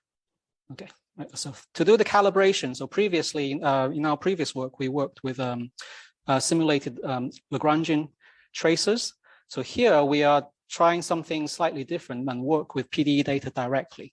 So so we basically do a coarse graining, some kind of averaging of the stream function, and then compute the difference between the fine resolution stream function and this coarse grain stream function, and then use that as the sort of the difference in the. So instead of using this fluctuation of the stream function as the data that we use in our EOF analysis in order to extract. The reason here is we don't currently know what is the optimal way of generating the Cs, and there are sort of different options that we're currently exploring. So this is just to get us essentially started to lay all the computational groundwork, and then we can use this as sort of the reference, or maybe the first try, and then we can sort of improve on the results later on. And then how we sort of compare these is going to be via the uncertainty quantification work. So doing this gave us some Cs, and then here you can see the spectrum of the resulting Cs we calibrated using this methodology. It was quite surprising that we only need, for example, 18 EOFs to capture 90% of the variation in the data. But you can perhaps the reason is that this flow is nice in the sense that it has very persistent, large-scale coherent structures. So the first, the elephant in the room, if you will, is basically the first EOF. You can see that, so this corresponds to almost, I don't know, 30–40% of the variation. On the left here, you see the zeta, which is the stream function of the Cs, and on the right, you see the magnitude of the Cs. And then if you go down the spectrum order, we get to the 35th EOF. So we're calling this the snakeskin function for hopefully easy to see reasons. So on the left here, you see, again, you see the zeta, the stream function of the Cs, and on the right, you see the magnitude of the Cs. So, okay. So now, once we have calibrated the Cs, we're ready to sort of start the initial phases of the data simulation. So what we mean by data simulation is what Dan said in his talk, that it's basically, for us, it means there's a particular instance of the stochastic filtering problem. But it's not a standard stochastic filtering problem because in the standard textbook formulation, the observation process has in here, so H is the observation operator. It has in here the actual data coming in from your SPDE. So we're calling this the twin experiment. But here we are sort of assimilating PDE data. So it's kind of going outside of the standard setting. But there are results, for example, Clark's representation, robust representation theorem. We can sort of make sense of this in the mathematically rigorous way. Now, what we are sort of discussing recently is how exactly do we understand the observations. So because this tilde x could either be interpreted as coming from the fine resolution PDE data or the projection of the fine resolution PDE data to the coarse resolution state space. And then if you sort of, in these two different cases, the observation error is different.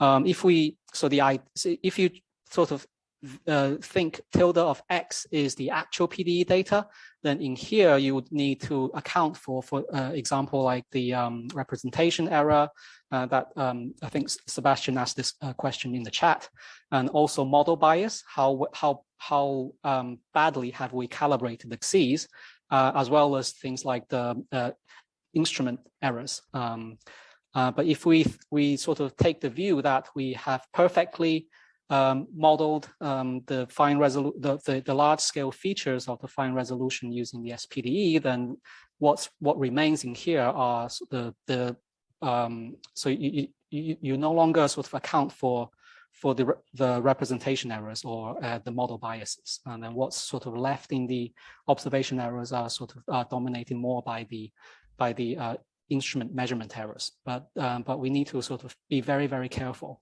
here. Because how you model the observation errors is, well, how the observation should be impacts on the likelihood weights, as Dan said in his talk. And the goal of the exercise is to basically to approximate the filtering distribution. And then Daryl already showed that we launched 2 satellites. We are mimicking but the actual data that Bertrand has. So we kind of simulating satellite observations, and each satellite trajectory samples sort of like 900 data points over its entire coverage of the domain. So here is the snapshot. On the left, you see the fine resolution sea surface height. On the right, you see the coarse grained. And then you see the sort of the entire coverage of the satellites over the domain. And then we tune the satellites. They sort of evolve in time. I'll just very, very quickly show you. You can see that, hopefully you can see the satellite tracks. They sort of move. They have a phase transition, and the phase transition periodicity is about 10 days. So these track positions get back to where they sort of previously were every 10 days. Right, and then I think I'm running out of time. Then here is basically the 2 different viewpoints. If I put the satellite tracks over the coarse resolution observations, then we have to sort of account for the observation errors differently compared to if we put the satellite tracks over the fine resolution observations. And then this thing we have to continue to discuss and then be very, very careful about. And then the last thing is how we generate the initial ensemble for the SPDE. And I'm an advocate of actually using the PDE operators, because this way, basically what this method does is sort of uses the PDE operator to perturb, to basically deform or like change the reference solution in certain way that sort of keeps that preserves the conserved quantities of the actual reference state. So basically, then what the idea of this method is that the ensemble of initial conditions that you get are all on the right solution submanifold. So just to summarize, we have basically laid down the computational groundwork for doing data assimilation experiments using the stochastic TQG model. So an initial SPD ensemble consisting of 100 particles has been generated. I haven't shown you here, but just do believe me. And then we can go higher. We can go 400. Dan actually wants 400 particles, so we will see. And then results on uncertainty quantification using rank functions and probability score functions are being prepared. And then we aim to use probability scoring rules to compare and evaluate the different calibration methods. And the particle filter with adaptive tempering, jittering, and nudging is actually in place, and it's quite relatively easy for us to apply to this new stochastic TQG model. So I will stop here and then take any questions if you have any. So thank you for your attention. Thank you very much, Wei. All right, so we can take now questions or comments. Maybe I'll start by saying that the way in which this toolkit is assembled is that it's made quite generic in the sense that, you know, once you have it ready, it's going to be very easy to apply to other problems. The way is particularly careful to make the various subroutines sort of model independent. Okay, so we have participants with their hands raised. So right, so let me start with Sebastian. Sebastian. I just want to say that Anne-Marie talk first because I already asked a question. So I mean previously. So I pass it on, and if there's time, I will ask my question. All right. Okay, Anne-Marie, you go first. Yeah, I would just like to know what, in fact, you have chosen in terms of your basic state or your reference experiment. I thought I saw in your slides that F was 0, which I don't understand in a QG context, so I may have missed something. Yes, this was just a choice we made because of the equation. Here, so F sort of introduces a modification. So if you sort of choose F to be a Fourier mode, it's sort of just and F doesn't change in time, so this sort of just changes one of the modes of psi, and then just for simplicity, that in this reference solution that we took F to be 0. But yeah. I mean, I suppose you would mainly call that taking F as uniform rotation. You don't have sorry. I mean that is what's happening. Yeah. Yeah, F is F1. It's the order of Rossby wave variation from the constant rotation rate. Yeah. So you do have rotation, but it's... Yes. Yeah. So this F would be the beta effect, for example, which we're ignoring. Yeah. Okay.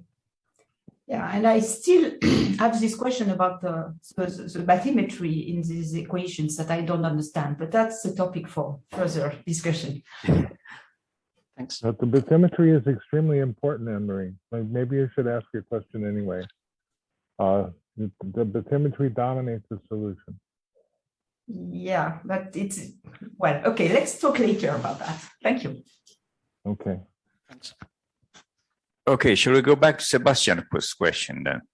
All right. Yeah, that's with regard to your satellite data. So these are like point-wise measurements in your case. So there's no integral operator. So the atmosphere doesn't play a role here, right? I mean, you no, there's no atmosphere in this model. So I just sort of, so the domain here is a cylinder. So I'm basically generating two helices that, and then so in sort of in the real setting, the satellites would be traversing these lines. But then here, because sort of we understand from Bertrand that the ocean moves a lot slower compared to the satellites, so we're sort of treating the complete coverage of the domain by a single satellite, sort of all at the same time.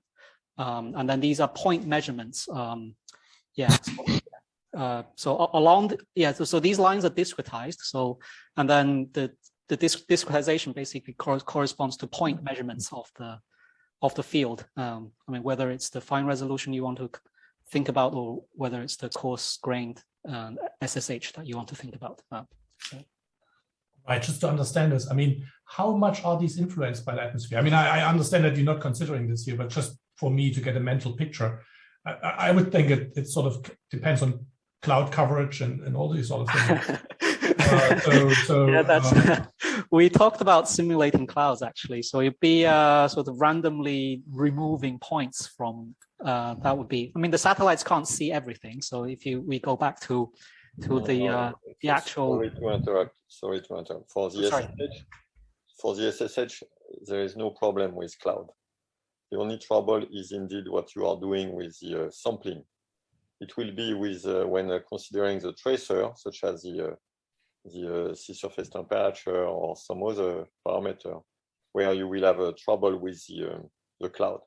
But for the sea surface height, besides very strong precipitation area, such as in the tropical ocean, it's okay. Okay. Okay. Right. Okay. Thank you. Thanks. Let me just add that we are listening to what the data sets is telling us to do.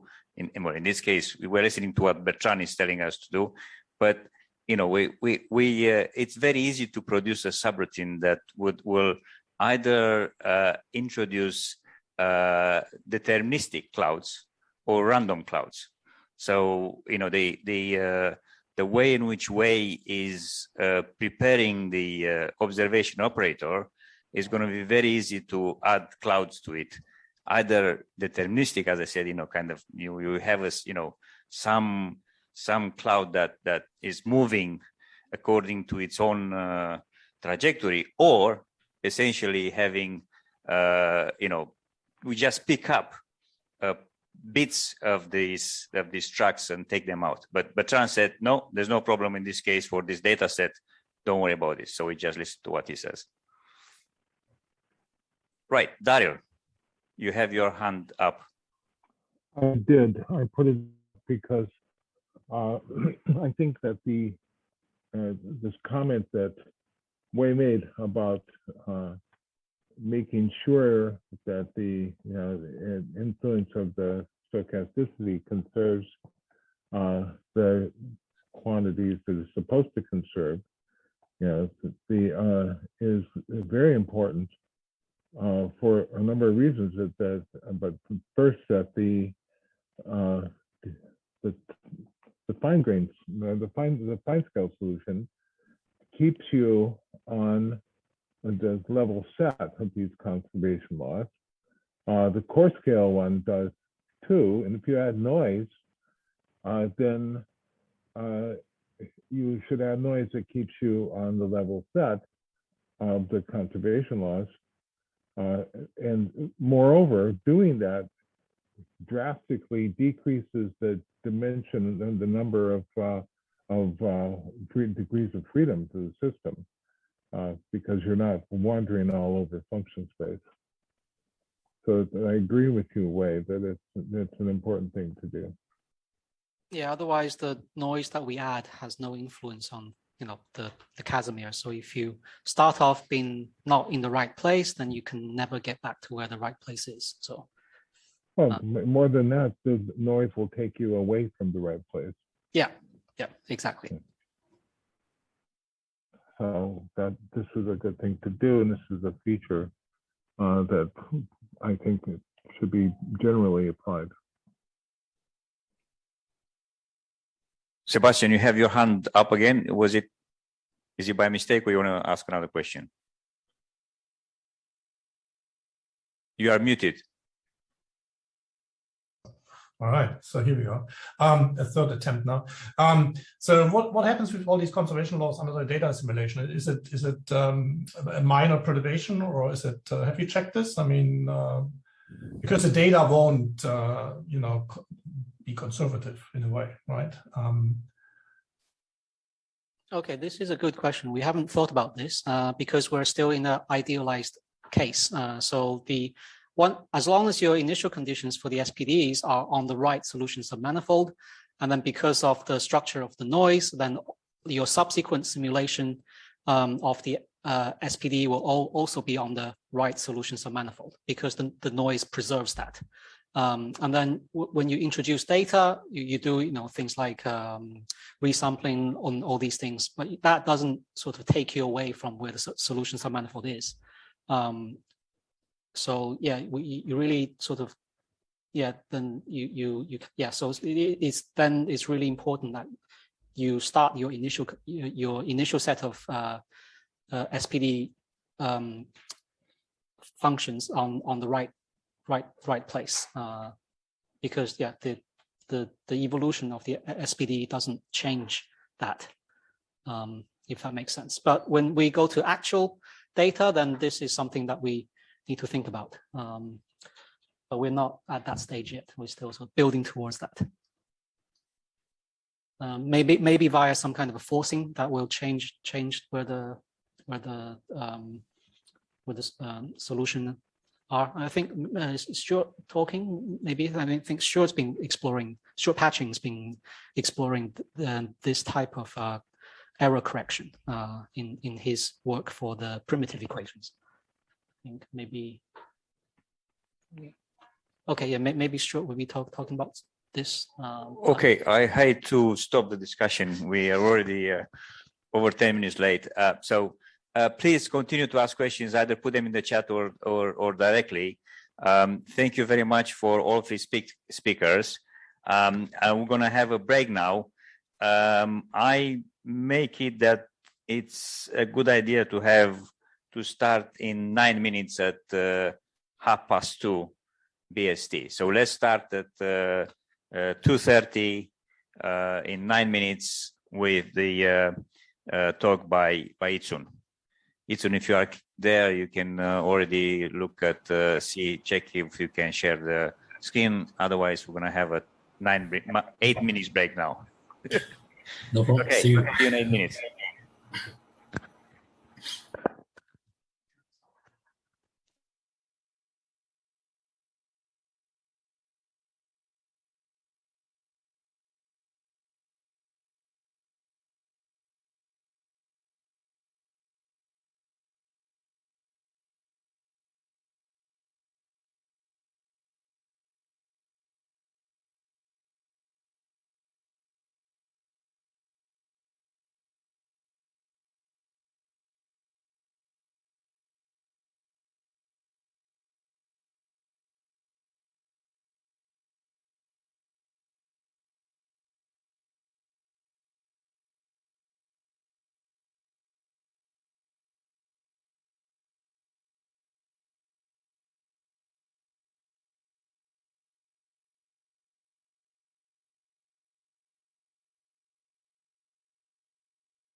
Okay, so it's 2:30 on the dot. So can I introduce Itsun Chen, who's going to talk to us about, well, it's slightly different from the title announced.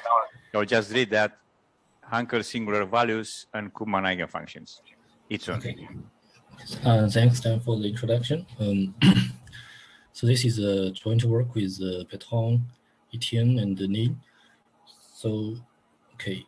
So the outline the following. So first, we give a brief introduction of these mathematical concepts, and then we propose a numerical method to identify Kuhlmann eigenfunctions from given time series. And then we apply this method to toy models and real data. So, okay, so first let's look at assumption. So assumption of our theory is that we assume the system is a discrete time ergodic and with a finite invariant measure.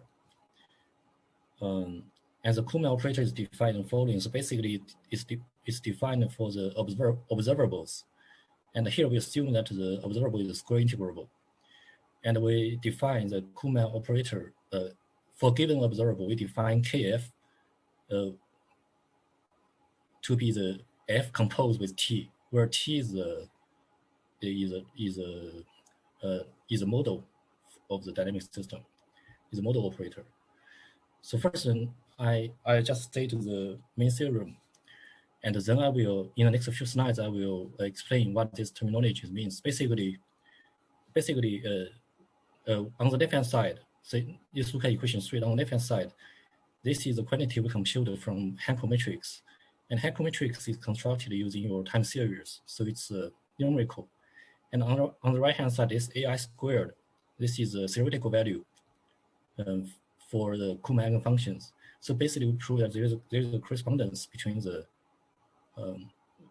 numerical values of the singular values of the Hankel matrix and the energy of the Kuhlmann eigenfunction. So now I will explain to you what this terminology means. So first of all, we have this, since we assume the system is ergodic with a finite invariant measure, so we have this Markov ergodic theorem.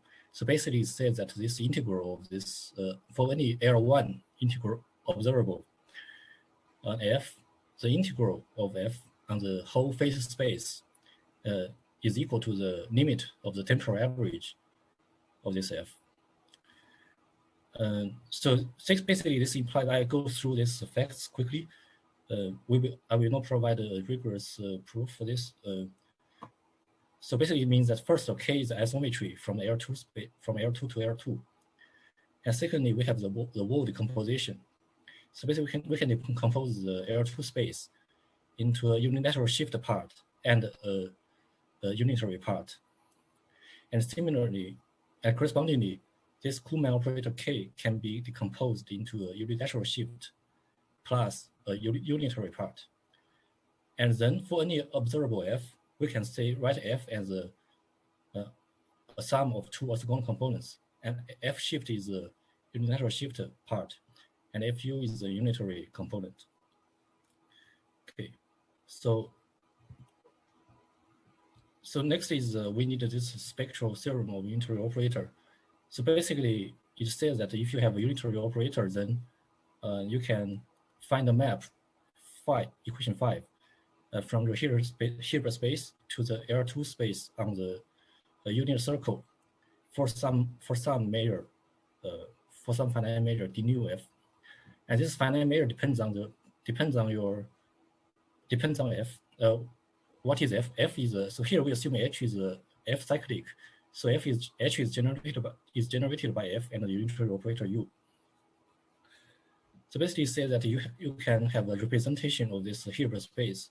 You can think of this Hilbert space as a L2 function on the unit sphere for some finite measure nu f, and the unitary operator acting on this sphere, acting on this unit circle is simply so act on G. Suppose G is a function on the unit circle, then this you can think of Kuhlmann operator acting on this L2 as Z times G. So it maps G to Z times G.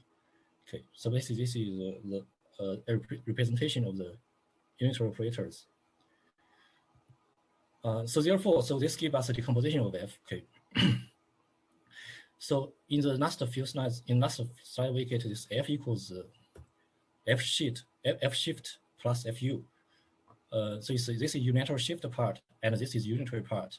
And then we can further decompose Fu into Fd and Fc, where Fd corresponds to the discrete spectrum, the discrete part of the spectrum, and Fc corresponds to the continuous part of the spectrum. And the discrete spectrum for Fd, we can write it as a sigma AI Vi. So here Vi are the Kuhlmann eigenfunctions, and AI are the coefficients. So for given Kuhlmann eigenfunction Vi, basically K act on Vi. So the eigenvalue is always like this form. So e to j Wi. Here j is a unitary, is an imaginary unit, and I is the index. Okay. And similarly, so the coefficients of the Kuhlmann eigenfunction, so you have this relation. Okay. I know. Okay. Never mind. So basically we finished introducing Kuhlmann part. So here is the actual Hankel matrix. So basically for net FBI observable, so it's basically a time series. So Hankel matrix defined in this way. So it's the first row is starting from time 0 and then till time m, and second row is start from time 1 until time m plus 1, and so on. So basically define this. This is a Hankel matrix, and then we denote the singular values of this Hankel matrix by in a descending order. So we denote it by DNM0, DNM1. Okay, and this F in the parentheses because this Hankel matrix depends on your observable. Okay. So now let's look at this result again. So basically, so first we have this decomposition F equals sigma AI Vi. AI are the coefficients of the Kuhlmann functions, and D are the singular values of Hankel matrix. So basically, we show that if the system is ergodic with a finite main measure, then we have this equality. Okay. Okay. So, but this is the Hankel matrix is not what we use in the real application. In real application, we consider Gramian matrix. So basically, Gramian matrix is the Hankel matrix time is transpose and divided by m. Okay, and so by simple linear algebra, it's the eigenvalues of a Gramian matrix. It is exactly equal to the singular values of the Hankel matrix squared divided by m. Okay, and when m, so when m is infinity, so this Gramian matrix has this analytic form. So basically, each entry can be written as the inner product of f of some delayed of some kif times kjf. Okay. Okay. So what we will do is that we want to construct this Gramian matrix from real data and look at the eigenvalues and the eigenfunctions. Okay. So this is what we do for real applications. First, we assume we have or we choose a collection of observables. So here we can look at the different observables, FIs, and we compute the Gramian matrix for each one of them, and then compute the average, and then we find the eigenvalues of this averaged Gramian matrix, and check its convergence. So here I have a few remarks. So first of all, this average step, intuitively, I think this average step can boost the convergence for M. Okay, so what do I mean by boost convergence for M? Because see, when M is infinity, you have this analytic form, but when M is finite, it's not equal to this. What I mean is that when you use the average, maybe the difference between the finite M and the infinity M will be smaller. And the second thing is that because all the same M, even if the observables are different, but this share the same spectrum. So roughly speaking, they share the same spectrum. So therefore, this average step will not ruin the spectrum. And thirdly, the most important technical thing is that we because this can be applied to any observable, any time series, so you have it's very flexible. So you have too much freedom to choose by yourself. So basically, how to choose the right observables is a technical problem. So first, look at the results with the Lorentz system. We consider two systems. First one is the original Lorentz system, three-dimensional Lorentz system. So we denoted by x63, t63, and d mu 63, and the observable is just the first component of this state. And the second system is a couple system. We consider the product of the Lorentz system with a rotation on a circle. And our observable is a coupled consists of both the original Lorentz 63 state and the angle on the circle. Okay, so there are some theoretical facts for these two systems. This is why we use these two systems. The first one is that the system one, the original Lorentz system does not have any non-constant Kuhn functions. So this is a theoretical fact. And the second system, it indeed has a non-trivial Kuhn function of frequency omega. Okay, so basically we want to use our method to test if these two facts are, if we can get the results agree with these two facts. So this is basically left hand side is a result for the original Lorentz 63. So the horizontal axis is m, and different colors refers to different n's. So basically you can see that for original Lorentz system you do not have convergence. Okay, so basically because when you increase n, it decreases to 0. We don't see any convergence. And for the second one, similarly the horizontal axis is m, and the different colors are different n's, but the solid lines are dashed lines. They are for the same n, but for the first and second eigenvalues separately. So basically you can see, let's look at the black curves. So black curve is for n equals 1000. So EH1 is the solid black curve is it is the first eigenvalue, and the dashed black curve is the second eigenvalue. So basically, in theory, we want these two curves to be close or to be identical. So you see that now when n is 1000, they two are indeed close. And when n is small, for example, when for the green curves, you see that there is huge difference between them. So this shows that we indeed can recover the Kuhn frequency of this system. The second experiment is that we applied to the daily interpolated graded sea level anomaly and sea surface temperature. So basically these two data set are graded. So it's from it's 1/4 degree by 1/4 degree. And it's daily data. The time range is from 1993 to 2019. Okay, so here the first thing we do is that we choose the observable. Okay, so first we do Fourier analysis. First we do a Fourier analysis for this whole for the whole Earth, for the whole sea surface, and we find 4 regions. So this here I mark it by 1, 2, 3, 4. We find 4 regions, so that this 4 regions has a strong yearly signal in both SLA and SST. And so these 4 regions actually they are the first one, for example, they are identified with a geographical terminology. First one is called crucial current, and the second one is equatorial current, and third one is Gulf Stream, and fourth one is the Indian Ocean current. So basically, we pick these 4 regions and we look at the SSH, SLA, and SST in these 4 regions. So the observable we construct is the following. So we consider SLA for each grid point. We consider SLA plus J times SST, where J here is again imaginary unit, and I here is the index for the grid point.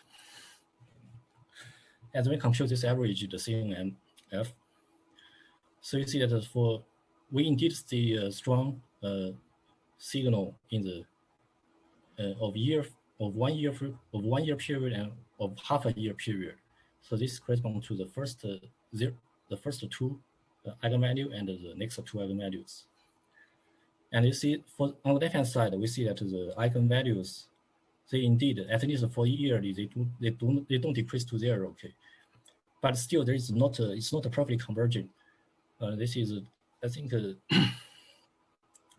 so this is a data issue. So we don't have our data is not infinite many.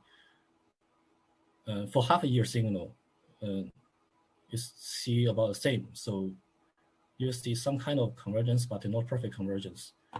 But the eigenfunctions, they are perfect. They are almost periodic like this. So it's this. I think this is a positive signal, positive sign to claim that there are yearly and half-yearly signals in the Kuhlmann eigenfunctions.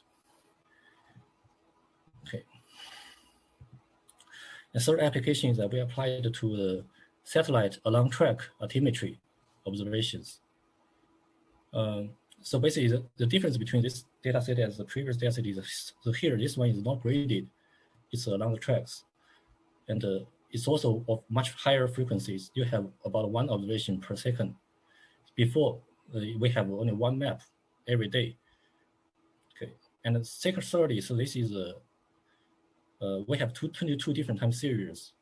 So basically, this 22 time series correspond to different satellites and also different tracks of the satellites. We have 22 different time series distributed in this period. So basically, this is a lot of data. So first, we sample the data. We pick 1 observation every minute. And then even if we do this, we still have more than 1 million observations for each trajectory. Okay, so basically, so this is the result. So this the left-hand side is still eigenvalue. The right-hand side is eigenfunction. The eigenvalue here I plotted in the log scale, log scale. So basically, we cannot claim that these are Kuhlmann eigenfunctions, but still it's interesting to see that these frequencies. So, and also the frequency here is much different from the year and each half year's frequency. Here, the frequency is between 10 minutes, the period is between 10 minutes and a few hours, which is much different from the half year and 1 year period. So we see these different periods of signals and eigenvalues. So, okay, so so this is the result for this data. So sum up. So basically, theoretically, we show this. Theorem.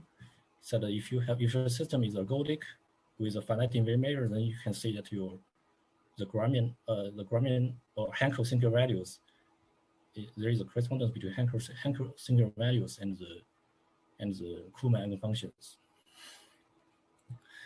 And numerically, so basically we tested on 3 different data sets, and again, so we can only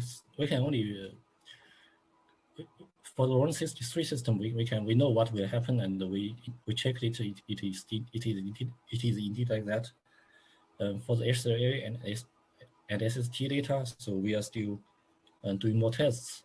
So again, the tricky issue here is how you choose observables, and also this. Of course, this method can be used to other data sets.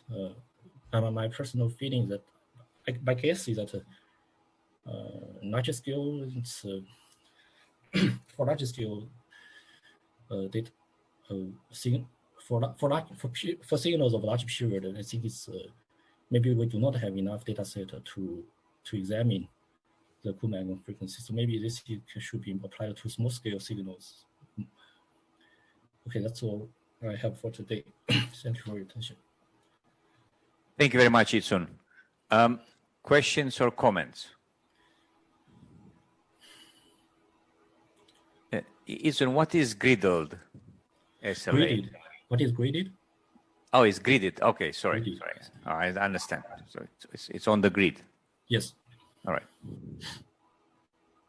Because the raw observation is on the tracks, it does not have to lie on the grid.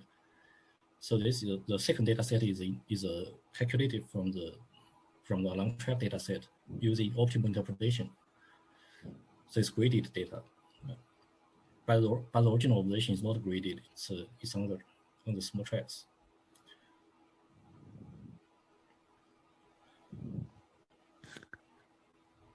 Any other questions or comments for Itsun?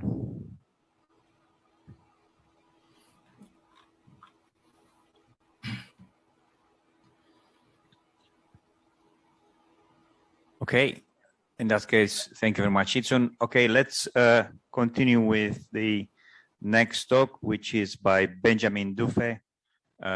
Benjamin, are you there? Yes, hi everyone. All right, can you share your screen? So yeah, I will. Okay, you can start. Thank you. Is it okay?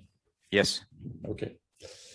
So hi everyone. I'm a second-year PhD student at INRIA Rennes with Etienne Mémin, and my talk will be about the application of the LU stochastic framework to data assimilation techniques. So the contents of this talk will be mainly those of a paper we submitted with Etienne and Dan this summer. Okay.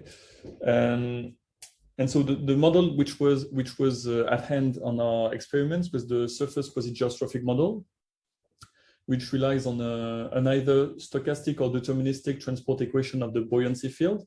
Here there's the DTB, so the stochastic transport operator that Etienne presented this morning, which is the stochastic equivalent of the material derivative. And so this transport equation is coupled with a kinematic equation linking the buoyancy field and the velocity field. And there are also incompressibility constraints. And so we're going to use ensemble methods as a data assimilation technique here. And so our 100 ensemble members will be run on the grid, as in the left part of the picture. And the observations will be obtained at a coarser grid. And there's this observation operator H that maps the simulation grid to the observation grid for the Kalman filtering. So more precisely about the ensemble method used here, we used the ensemble square root filter, which is an alternative to the classical ensemble Kalman filter with a deterministic way to compute and generate the posterior ensemble. So this relies on the update of the anomaly matrix, the anomaly being the difference between the ensemble members and the mean of the ensemble. So you update the forecast anomaly matrix given by your dynamical model, either stochastic or deterministic, by a matrix S given by this, where H is the stochastic the observation operator mentioned just before, and R is the observation error covariance matrix. And then you also update the ensemble mean, the ensemble mean by the following formula, which is very similar to the Kalman classical ENKF, with this matrix playing the same role as the Kalman gain matrix K. And once you have the anomaly and the ensemble mean, you just add both to update the ensemble members individually. We use the localized version of this ensemble square root filter for computational reasons. So localization consists in replacing a global update on the whole grid by one local update at each grid point of the simulation grid. And around each grid point, you define a neighborhood of relevance with this Gaspari-Kohn function, ρ, which defines a neighborhood, and you taper your observation error covariance matrix by this function to dramatically reduce the dimension of the state space, which is required when you do Kalman filtering, which is often required. And so you replace this matrix by this one in the Kalman equations I mentioned just before to get the local update on your current grid points. So this is very efficient computationally. However, it raises the question of so by doing so, you do local combination by patch of solutions of your dynamical system? Is it still a global solution of your dynamical system? It's quite a strong assumption to make, but I will come to the potential drawbacks of localization afterwards in my talk. First, I will come to the experiments. We wanted to give numerical insights for the following question, which is, does the stochastic framework bring any improvement to the localized in terms of performances to the localized threshold filter? So in order to do that, we initialized the surface with geostrophic model at day 2 with random initial conditions given by the stochastic forecast. And then at day 2, for the deterministic case, we cut the stochasticity. And once you do that, you need to inflate your ensemble to increase your spread, since you don't have any randomness anymore. So this is done by multiplying the difference between the ensemble members and the mean by an arbitrary constant alpha, constant in time in our case. So it's a blind global increase of the spread with no particular spatial pattern and no particular physical meaning to this, but this is needed in the deterministic case. And once you inflate you've inflated your ensemble, you can apply your square root filter. So as you can imagine, this procedure is very sensitive on the inflation parameter alpha, as the following figure will show. So I showed the mean square error evolving with time. So the black curve is the non-inflated ensemble, meaning inflation parameter equal to 1. And so, as you can see, it's very beneficial in a short midterm perspective to have to inflate your ensemble in order to lower your error. But what you can also see is that in a long-term perspective, you have divergence at finite time of the filter with big inflation parameters. Even for the green curve, 108, if you extend the time window to 150 or 200 days, you see the same behavior in a long-term divergence of your filter. I will come to the underlying reasons of this divergence afterwards, but for now, let us just compare this to the stochastic framework. So for the stochastic framework, of course, we do not cut the stochasticity after day 2, and you do not inflate the ensemble by any arbitrary constant alpha. And what we see is that in a short and long-term perspective, it's much more, so it seems to have better mean square error performances, and it's also very stable at in a long-time forecast or long-time perspective. So it seems to be a much a more secure and physically meaningful way to a physically meaningful alternative to variance inflation for ensemble methods, as the stochastic spread is physically meaningful because derived from the dynamical system, and it's also very local. It's not blind and a global inflation. We also wanted to test bigger inflation parameters in order to see if we can match the performances of the stochastic framework, at least for short-term perspectives. So we can, by an inflation parameter 120 here, the orange curve, we match the stochastic performances for the first month. But what you can see is that starting from day 40, 45, the divergence of the filter already occurs for this bigger inflation parameter. So the bigger the inflation parameter is, the sooner the divergence of the filter occur, in our case.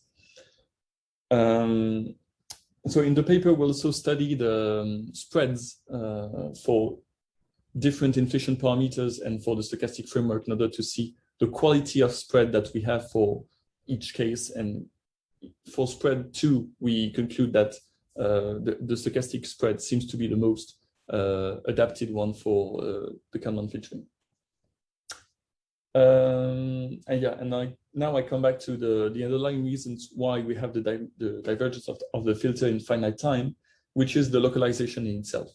So as I said, instead of doing global updates, you do one local update per grid point. And so if you have two neighboring grid points and that your filter takes, for whatever reason, different decisions between these 2 points, you will dramatically increase the gradients in your posterior ensemble members. And when you apply your dynamical system once again, and many times again, it will increase these gradients more and more, leading to this kind of absurd realizations at day 80 here. So if you couple localization to big inflation parameters, then you have this kind of behavior. And if you increase this inflation parameter, this will occur much sooner than day 50, for example. So it's basically it for the contents of the paper with Dan and Etienne. Now I may talk about the work in progress for the coming year or years. So we aim at moving from Kalman to particle filtering because, when you do Kalman filtering, the posterior ensemble members are linear combinations of the prior ensemble members. So this is quite okay when, as we work on coarse resolution grids. But if you do the same on fine resolution grids, then doing linear combination would completely smooth out the small scale features which we will be interested in. And so particle filter seems to be more appropriate in the sense that what comes out of a particle filter is still proper realizations of your dynamical system. So we'll keep all the small scale features we want to study. But as most know, the particle filter suffers from curse of dimensionality, dealing with high dimensional systems. And so we study the additional techniques to counteract this, as Dan mentioned, the nudging, the jittering, and tempering. And we also come out with a new kind of noise calibration I will talk about just afterwards to try to counteract the curse of dimensionality. And in a longer term perspective, we aim at building a multi-scheme hierarchy of models from coarse to fine resolutions, because even for Kalman filtering, we can do this. Okay, this is okay for coarse resolution grid, but how to climb up to finer grids? So yes, for the noise calibration, a few words on it.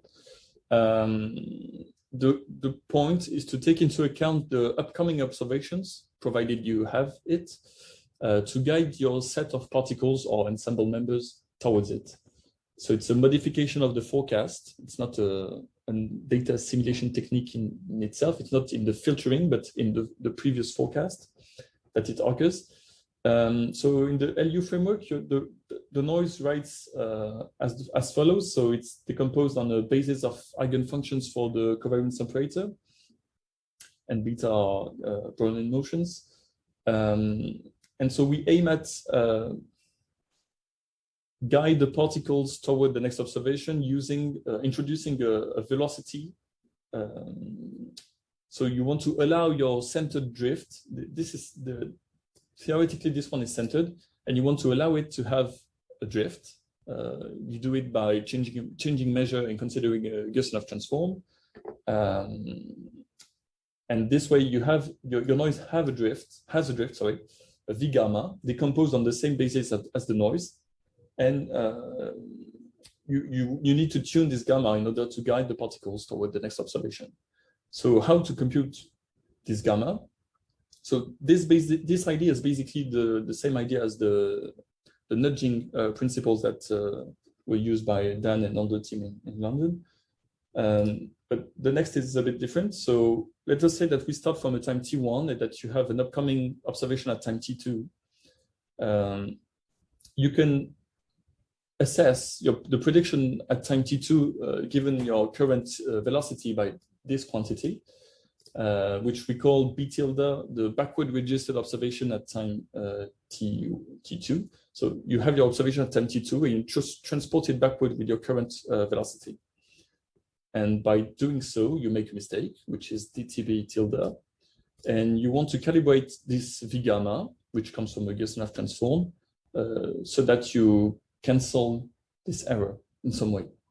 Okay, and so you want this V gamma to satisfy the following transport equation. So when you transport your buoyancy field by the velocity V plus V gamma and your noise extended to time t2, then you need to retrieve your initial states of your system.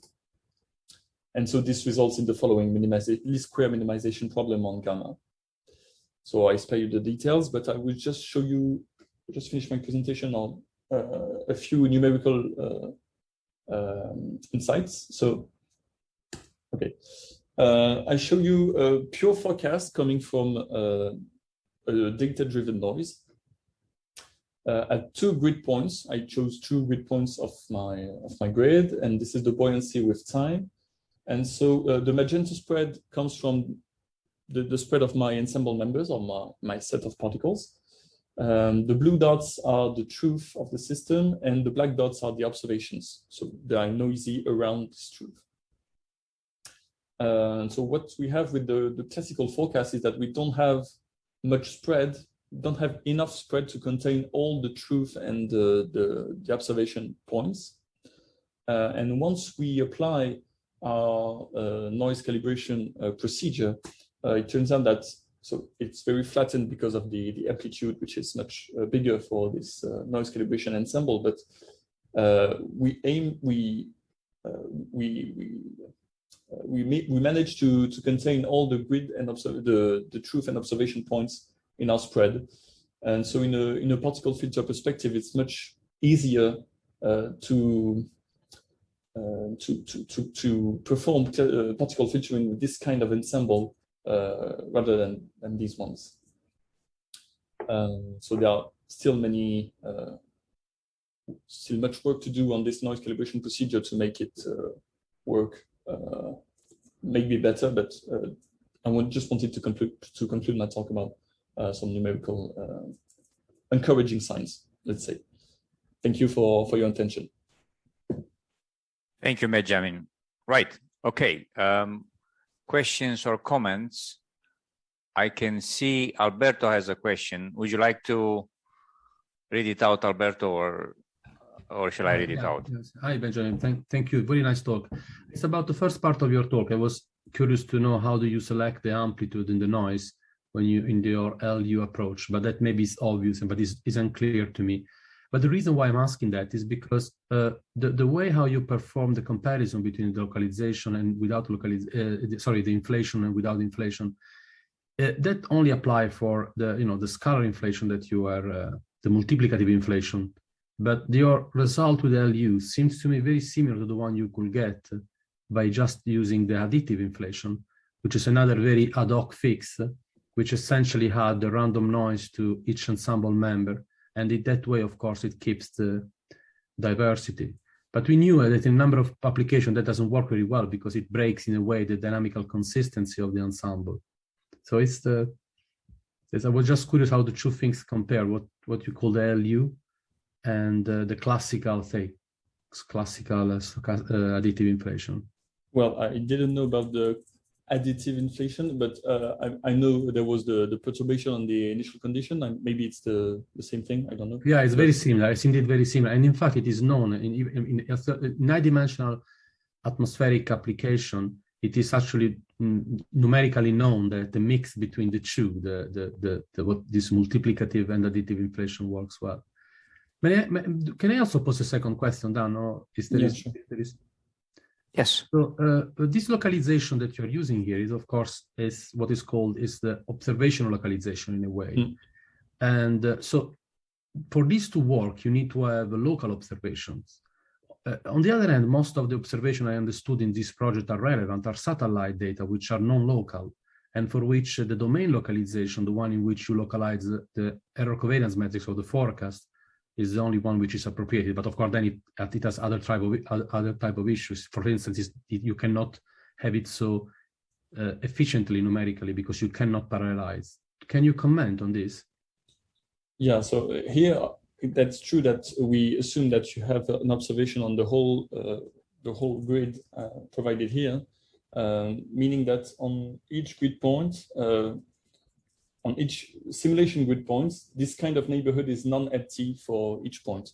But it's true that if you have only, I don't know, 2 lines or just 1 line of observation, then this is not this will not work, because for some points your neighborhood of relevance will be completely empty. But if you have a completely a very sparse observation in space, then maybe localization is not that necessary, as the localization is done to reduce the dimension of your state space. But if your observation grid is already very sparse, then maybe your filter will do well without localization in this setting.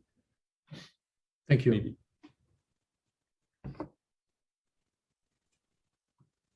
Well, in the interest of time, I suggest we can continue the discussion offline. And let me just go on to the next talk of the afternoon, which is by Daniel Gooder. Daniel, would you like to share your screen? That's good. Thank you very much. You can start.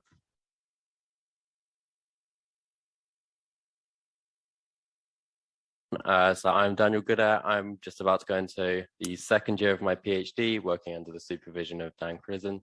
And my talk today is going to be on the well-posedness of the Navier-Stokes equation with stochastically transport on a bounded domain. So the equation. We're considering the SALT Navier-Stokes equation, written here in velocity form. So U represents the fluid velocity, rho is the pressure. This calligraphic L corresponds to the nonlinear term. And this is just the same as the deterministic Navier-Stokes equation, except we have this added Stratonovich integral term. This is in accordance with the SALT methodology. The BI operator is defined with respect to the collection of functions scie with a regularity that we'll discuss shortly.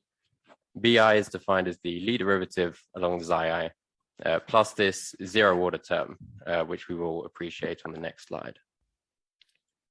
So we're talking about the well-posedness of a problem, so we ought to actually pose that problem in the first place. And in doing so, we're going to consider a slightly tweaked equation. We have projected the equation by the Lie projector P. This is defined as the orthogonal projection in L2 onto the space of weakly divergence-free functions. And the operator A here incorporates the P, in that this is a Stokes operator defined as minus P of the Laplacian. And as well as projecting the equation, we've also converted it from the Stratonovich form into the Ito form, which is why we see this cross-variation term coming in. And it's here where we appreciate the significance of the 0 order term used in the definition of the BI. And that is that term ensures that BI actually preserves the complement space of the Lie projector. And so that means that PBI squared is the same as PBI all squared. And so it doesn't matter in which order we project the equation or convert from the Stratonovich form. We are posing this equation on a smooth bounded domain O in either 2 or 3 dimensions, and we supplement this with the divergence-free condition and the no-slip boundary condition, which is just that the fluid velocity is 0 on the boundary. And we're going to start with an initial condition U0 in this W1 to 0 sigma space. This is just the space of elements of W12 which satisfy the 0 trace and divergence-free conditions. And we also need some regularity on the scie, and we're going to assume that the infinite sum of the W3 infinity norms of the scie squared is finite. Okay, so by well-posedness, we mean 3 things. We mean existence of solutions, we mean uniqueness of solutions, and we mean continuous dependence on initial data. We're going to talk just about the first 2 of those today. And on the screen is the existence part. It's the definition of the local strong solution, which is what we're looking for. So let's just break this down. So we're looking for a pair U tau, where tau is a pure surely positive stopping time. Nu is a process such that up to that stopping time, we have continuous paths in this space W120 sigma. This is a Hilbert space, which we equip with the homogeneous W12 norm, which is equivalent to the standard W12 norm given the 0 trace condition. And we also require some square integrability in time into this space, so satisfying the same conditions, but also intersects W22. And then this is a Hilbert space, which we are going to equip with an equivalent norm to the standard W22 norm. But this norm is going to be defined by the inner product, the L2 inner product of the Stokes operator on either side. And we need to do that in order to handle the Laplacian in more regular spaces, as we'll get to later. So for these solutions, we're looking at a process which, of course, up to the stopping time, satisfies the required identity in L2. We also want uniqueness. Uniqueness is just pathwise uniqueness. And our theorem today is that there exists a unique local strong solution of the stochastic Navier-Stokes equation. So this is our finishing point for the talk. And we're obviously going to discuss how to get from the start point to the finishing point. But why even start in the first place?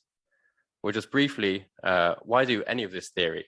Right, we have the models, we have the observational data. Why can't we just run the numerics? Well, we've already heard some discussions on this today, but essentially these equations are theoretically derived as viable fluid dynamics models. And so if these don't have theoretical solutions, then what is it that we're actually approximating? Onto the specifics of the equation itself. The noise we are using is the salt noise. Obviously, half of this conference is devoted to this noise, so I won't go into the significance of that. But I will appreciate the work that's come before us at well-posedness results for this type of noise. And there have been some results, but only on the torus, both for inviscid and viscous equations. But again, nothing on the bounded domain, which is where we're looking for. And that's not to say that no results exist for stochastic fluid dynamics equations on the bounded domain. And in fact, we do have analogous results to the deterministic case, but with only a Lipschitz noise. And again, if the boundary is so complicated, then why should we bother dealing with it? Well, we just have a picture for you. You see here is some ocean, a part which is not the ocean, and in the middle we have a boundary, right? We want to be realistic. We are going to have to deal with the boundary. So it seems like we're presented with two options here when looking for the existence and uniqueness of our solutions. One would be to look at the methodology used for the salt equations on the torus and try to adapt that to the bounded domain. And the other one would be to look at the results for the Lipschitz type noise on the bounded domain and try and adapt that to our type of noise. And really the bounded domain is so fundamental to the equation. We can see even in the deterministic case, the difference in the methods used when on the bounded domain and when perhaps on the torus or the whole space. And so this is what we're going to try to do. We're going to try to adapt the results of the Lipschitz type noise on the bounded domain. And in particular, we're going to be looking at this theorem by Glatholz and Ziani. In their paper, they show the analogous results to the deterministic case for the Lipschitz noise. And they do so with this abstract theorem, which says that if you have two Hilbert spaces, H embedded in U, and a sequence of processes IN, which are continuous into the space U and have square integrability into H, this is, of course, reminiscent of the regularity we are looking for in our solutions. This is a Banach space with the time-dependent norm, which is just given by the sum of the squares of the norms on the individual spaces. Then we're going to fix some constant m bigger than 1 in some time, and define these stopping times as the first hitting times of this norm up to the constant m plus the initial condition, which means that these stopping times are going to be almost surely positive. We have to go some way to hit them because it's beyond the initial condition. And suppose we have this property, the first one being that it looks like a Cauchy property in expectation and taken in this norm up to the minimum of the two stopping times of the corresponding processes. And suppose we also have this probability condition, which essentially says that the xi-n's approach their initial condition in a speed which is uniform in n. Then if we have those conditions, the theorem says that there exists a stopping time to infinity, a subsequence, and a process with a regularity with continuous paths into U and square integrability into H up to this stopping time. And is such that the stopping time is almost surely positive, which of course we need in the definition of the local strong solutions, and that the subsequence converges to this process almost surely in the space that we are considering in the norm up to that stopping time. Okay, so we have this abstract theorem. The question is then, how are we going to apply it, and in particular, how the Glatholz and Ziani apply it? Well, in doing so, we need to introduce some finite dimensional space. And we are going to introduce the collection of functions here, AK, which have the zero trace and divergence-free regularity that we need, and also infinitely smooth up to including the boundary. And they are such that they are the eigenfunctions of the Stokes operator A, which is the minus Lie projector of the Laplacian. And they form an orthonormal basis in L2 sigma, a space of weakly divergence-free functions in L2. And they are, in fact, an orthogonal basis in W12 0 sigma. They also admit eigenvalues lambda k, which are strictly positive and approach infinity as k goes to infinity. And we're going to use this space by considering a Galerkin system. So this is a projected system. We just project our equation onto the first n eigenfunctions of the Stokes operator, as defined above. The idea being that for the finite dimensional systems, we expect there to exist solutions. And as we project onto a greater number of eigenfunctions, then we expect to converge towards a solution on the entire space. And in fact, our theorem is that there does exist a unique global strong solution, UN, of the finite dimensional equation. So how is this useful? How do they go from this to applying this abstract theorem? Well, in Hodson-Ziani, they take an initial condition, which is bounded almost surely in W12, and they can then directly show the Cauchy property as required in the abstract theorem for the norm, as we have suggested. So this subscript 1 is the equivalent norm to the W12, and the subscript 2 is the equivalent norm to the W22. And they do this by applying the Ito formula for the one norm squared to the difference process. So you get a process UN and a process UM based on the solutions beforehand. You take the difference that satisfies an evolution equation, and then you can apply the Ito formula to that difference. And in doing so, they have to do this general manipulation below, which is that Pn Fn minus Pm Fm is equal to Pn Fn minus Fm plus Pn minus Pm Fm. We're just adding and subtracting a term in there. The point being that when we're trying to control the difference of the processes, we want to only consider the difference of the operators of the processes appearing in the integrals, or consider the difference of the projections onto some operator of one of the processes. We don't want to consider the difference at the same time. And so the question is this doable for us? Well, our issue is going to be just with the second term. So the Fn and the Fm here are going to correspond to the actions of the operators on the processes which appear in the equation. And based on the conservation properties of the STUOD methodology, we are in fact going to get cancellation of our differential operator appearing in the noise when looking at the first term, which we have the difference of Fn minus Fm. However, in the second term, we're not so lucky. When we're looking at the difference of the projections, we have no way to cancel out this differential operator, which comes into play with the STUOD noise.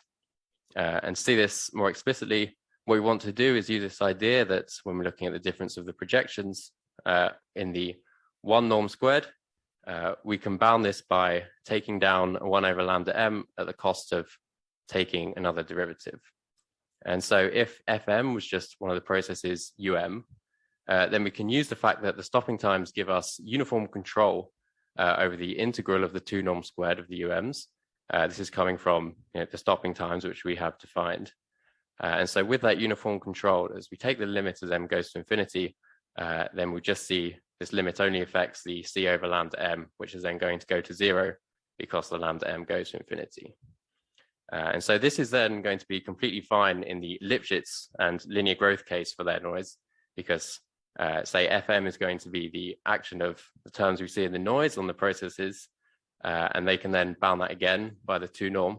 But because we have a differential operator in there, we'd have to go up to the W3 2 norm.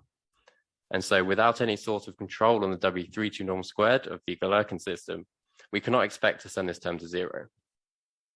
So that puts us in a fundamentally different place to the case with the Lipschitz noise. So how are we going to combat that? Well, we can't use our stopping times, so we're going to have to work quite hard ourselves to actually deduce some sort of uniform control in the higher norm.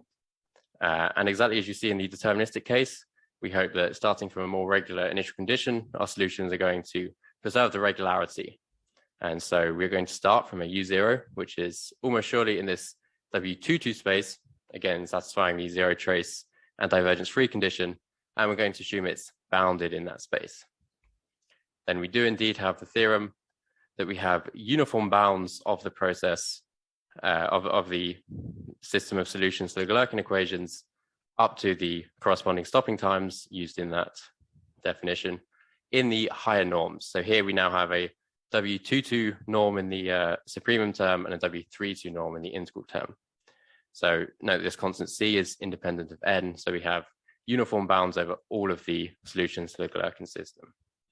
And that's exactly what we needed, right? We needed to control the integral of the W32 norm squared in order to send that term to 0, where we deal with the difference of the projections. And so that allows us to conclude the Cauchy property as required. We also have that the probability condition holds that we need in this abstract Glatt-Holtz-Jänne theorem. We're not going to go into detail on that. So we can apply that theorem, then deduce the existence of the limiting pair U tau MT infinity. And this limiting pair gives us exactly what we want. It is not just a solution, but it in fact retains the regularity that we see of the system of solutions to the Galerkin equations. So that is when we consider U as a process up to this limiting stopping time, we have continuous paths into not just the W12 space, but also the W22 space, and square integrability into the W32 space. We also have that this stopped process satisfies the required identity, not just in L2, but in W12 as well, which is going to be very significant. Okay, so concluding arguments. Where have we just landed? Well, we've got the existence of a more regular solution now, more regular than we initially wanted, at the cost of having a more regular initial conditions. This is bounded and in W22, where we of course wanted unbounded in W12. So the remaining steps are, well, we need to deduce the existence of such solutions, regular solutions, for a general unbounded W22 initial condition. And we can do this by essentially taking our unbounded W22 initial condition and chopping it up into intervals in which it can take its values. In each one of those intervals, then U0 is of course bounded. And so there is a corresponding regular solution, as we've just seen. And then we just stitch all of those solutions back up together, and we see that we get a process which is in fact a solution of the equation with the original unbounded initial condition U0. So after that, we can then prove the existence of a unique maximal solution.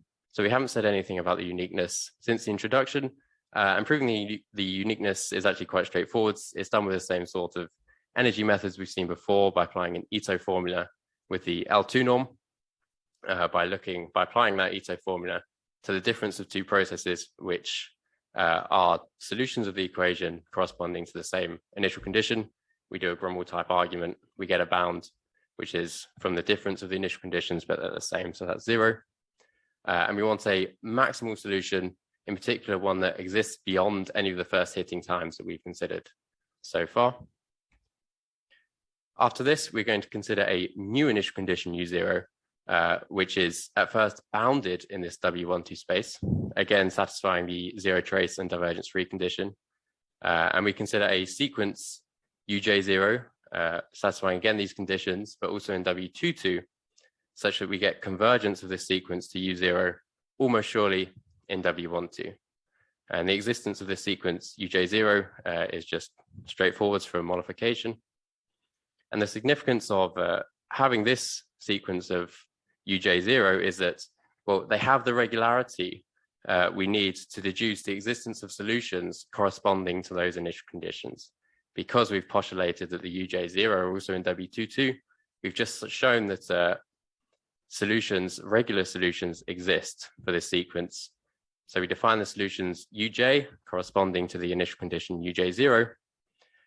And then we can actually apply this abstract Glatt-Holtz-Jänne theorem with the Cauchy property to this sequence UJ.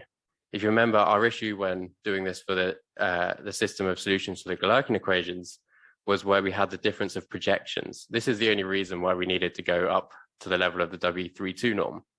And without this difficulty in these solutions, these are solutions of the original equation without the PN projections, then we can just go straight ahead and apply this result by taking the Cauchy property in the supremum W12 plus integral W22 norms.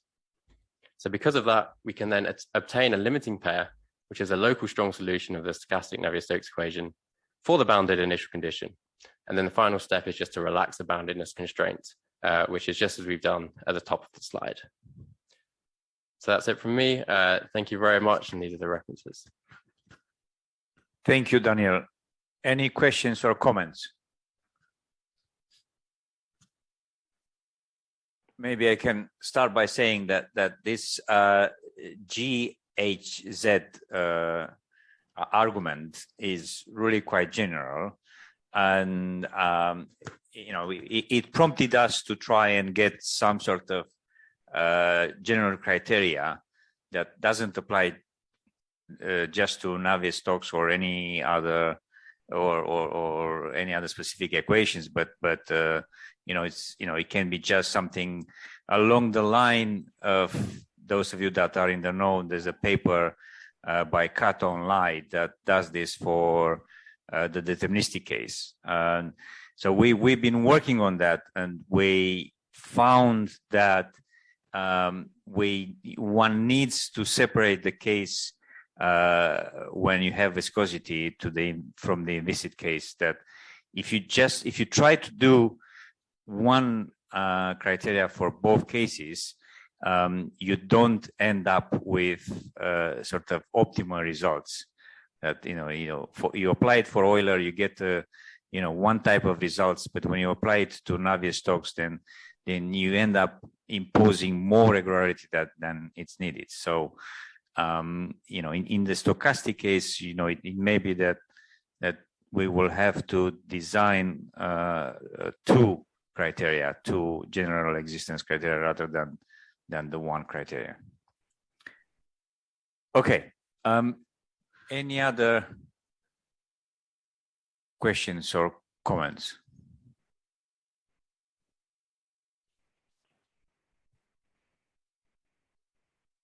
No, I don't see anything. There was some questions from Alberto, but for Benjamin.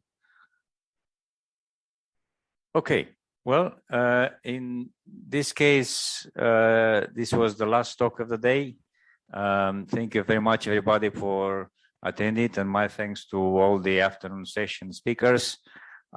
We'll see you bright and early tomorrow.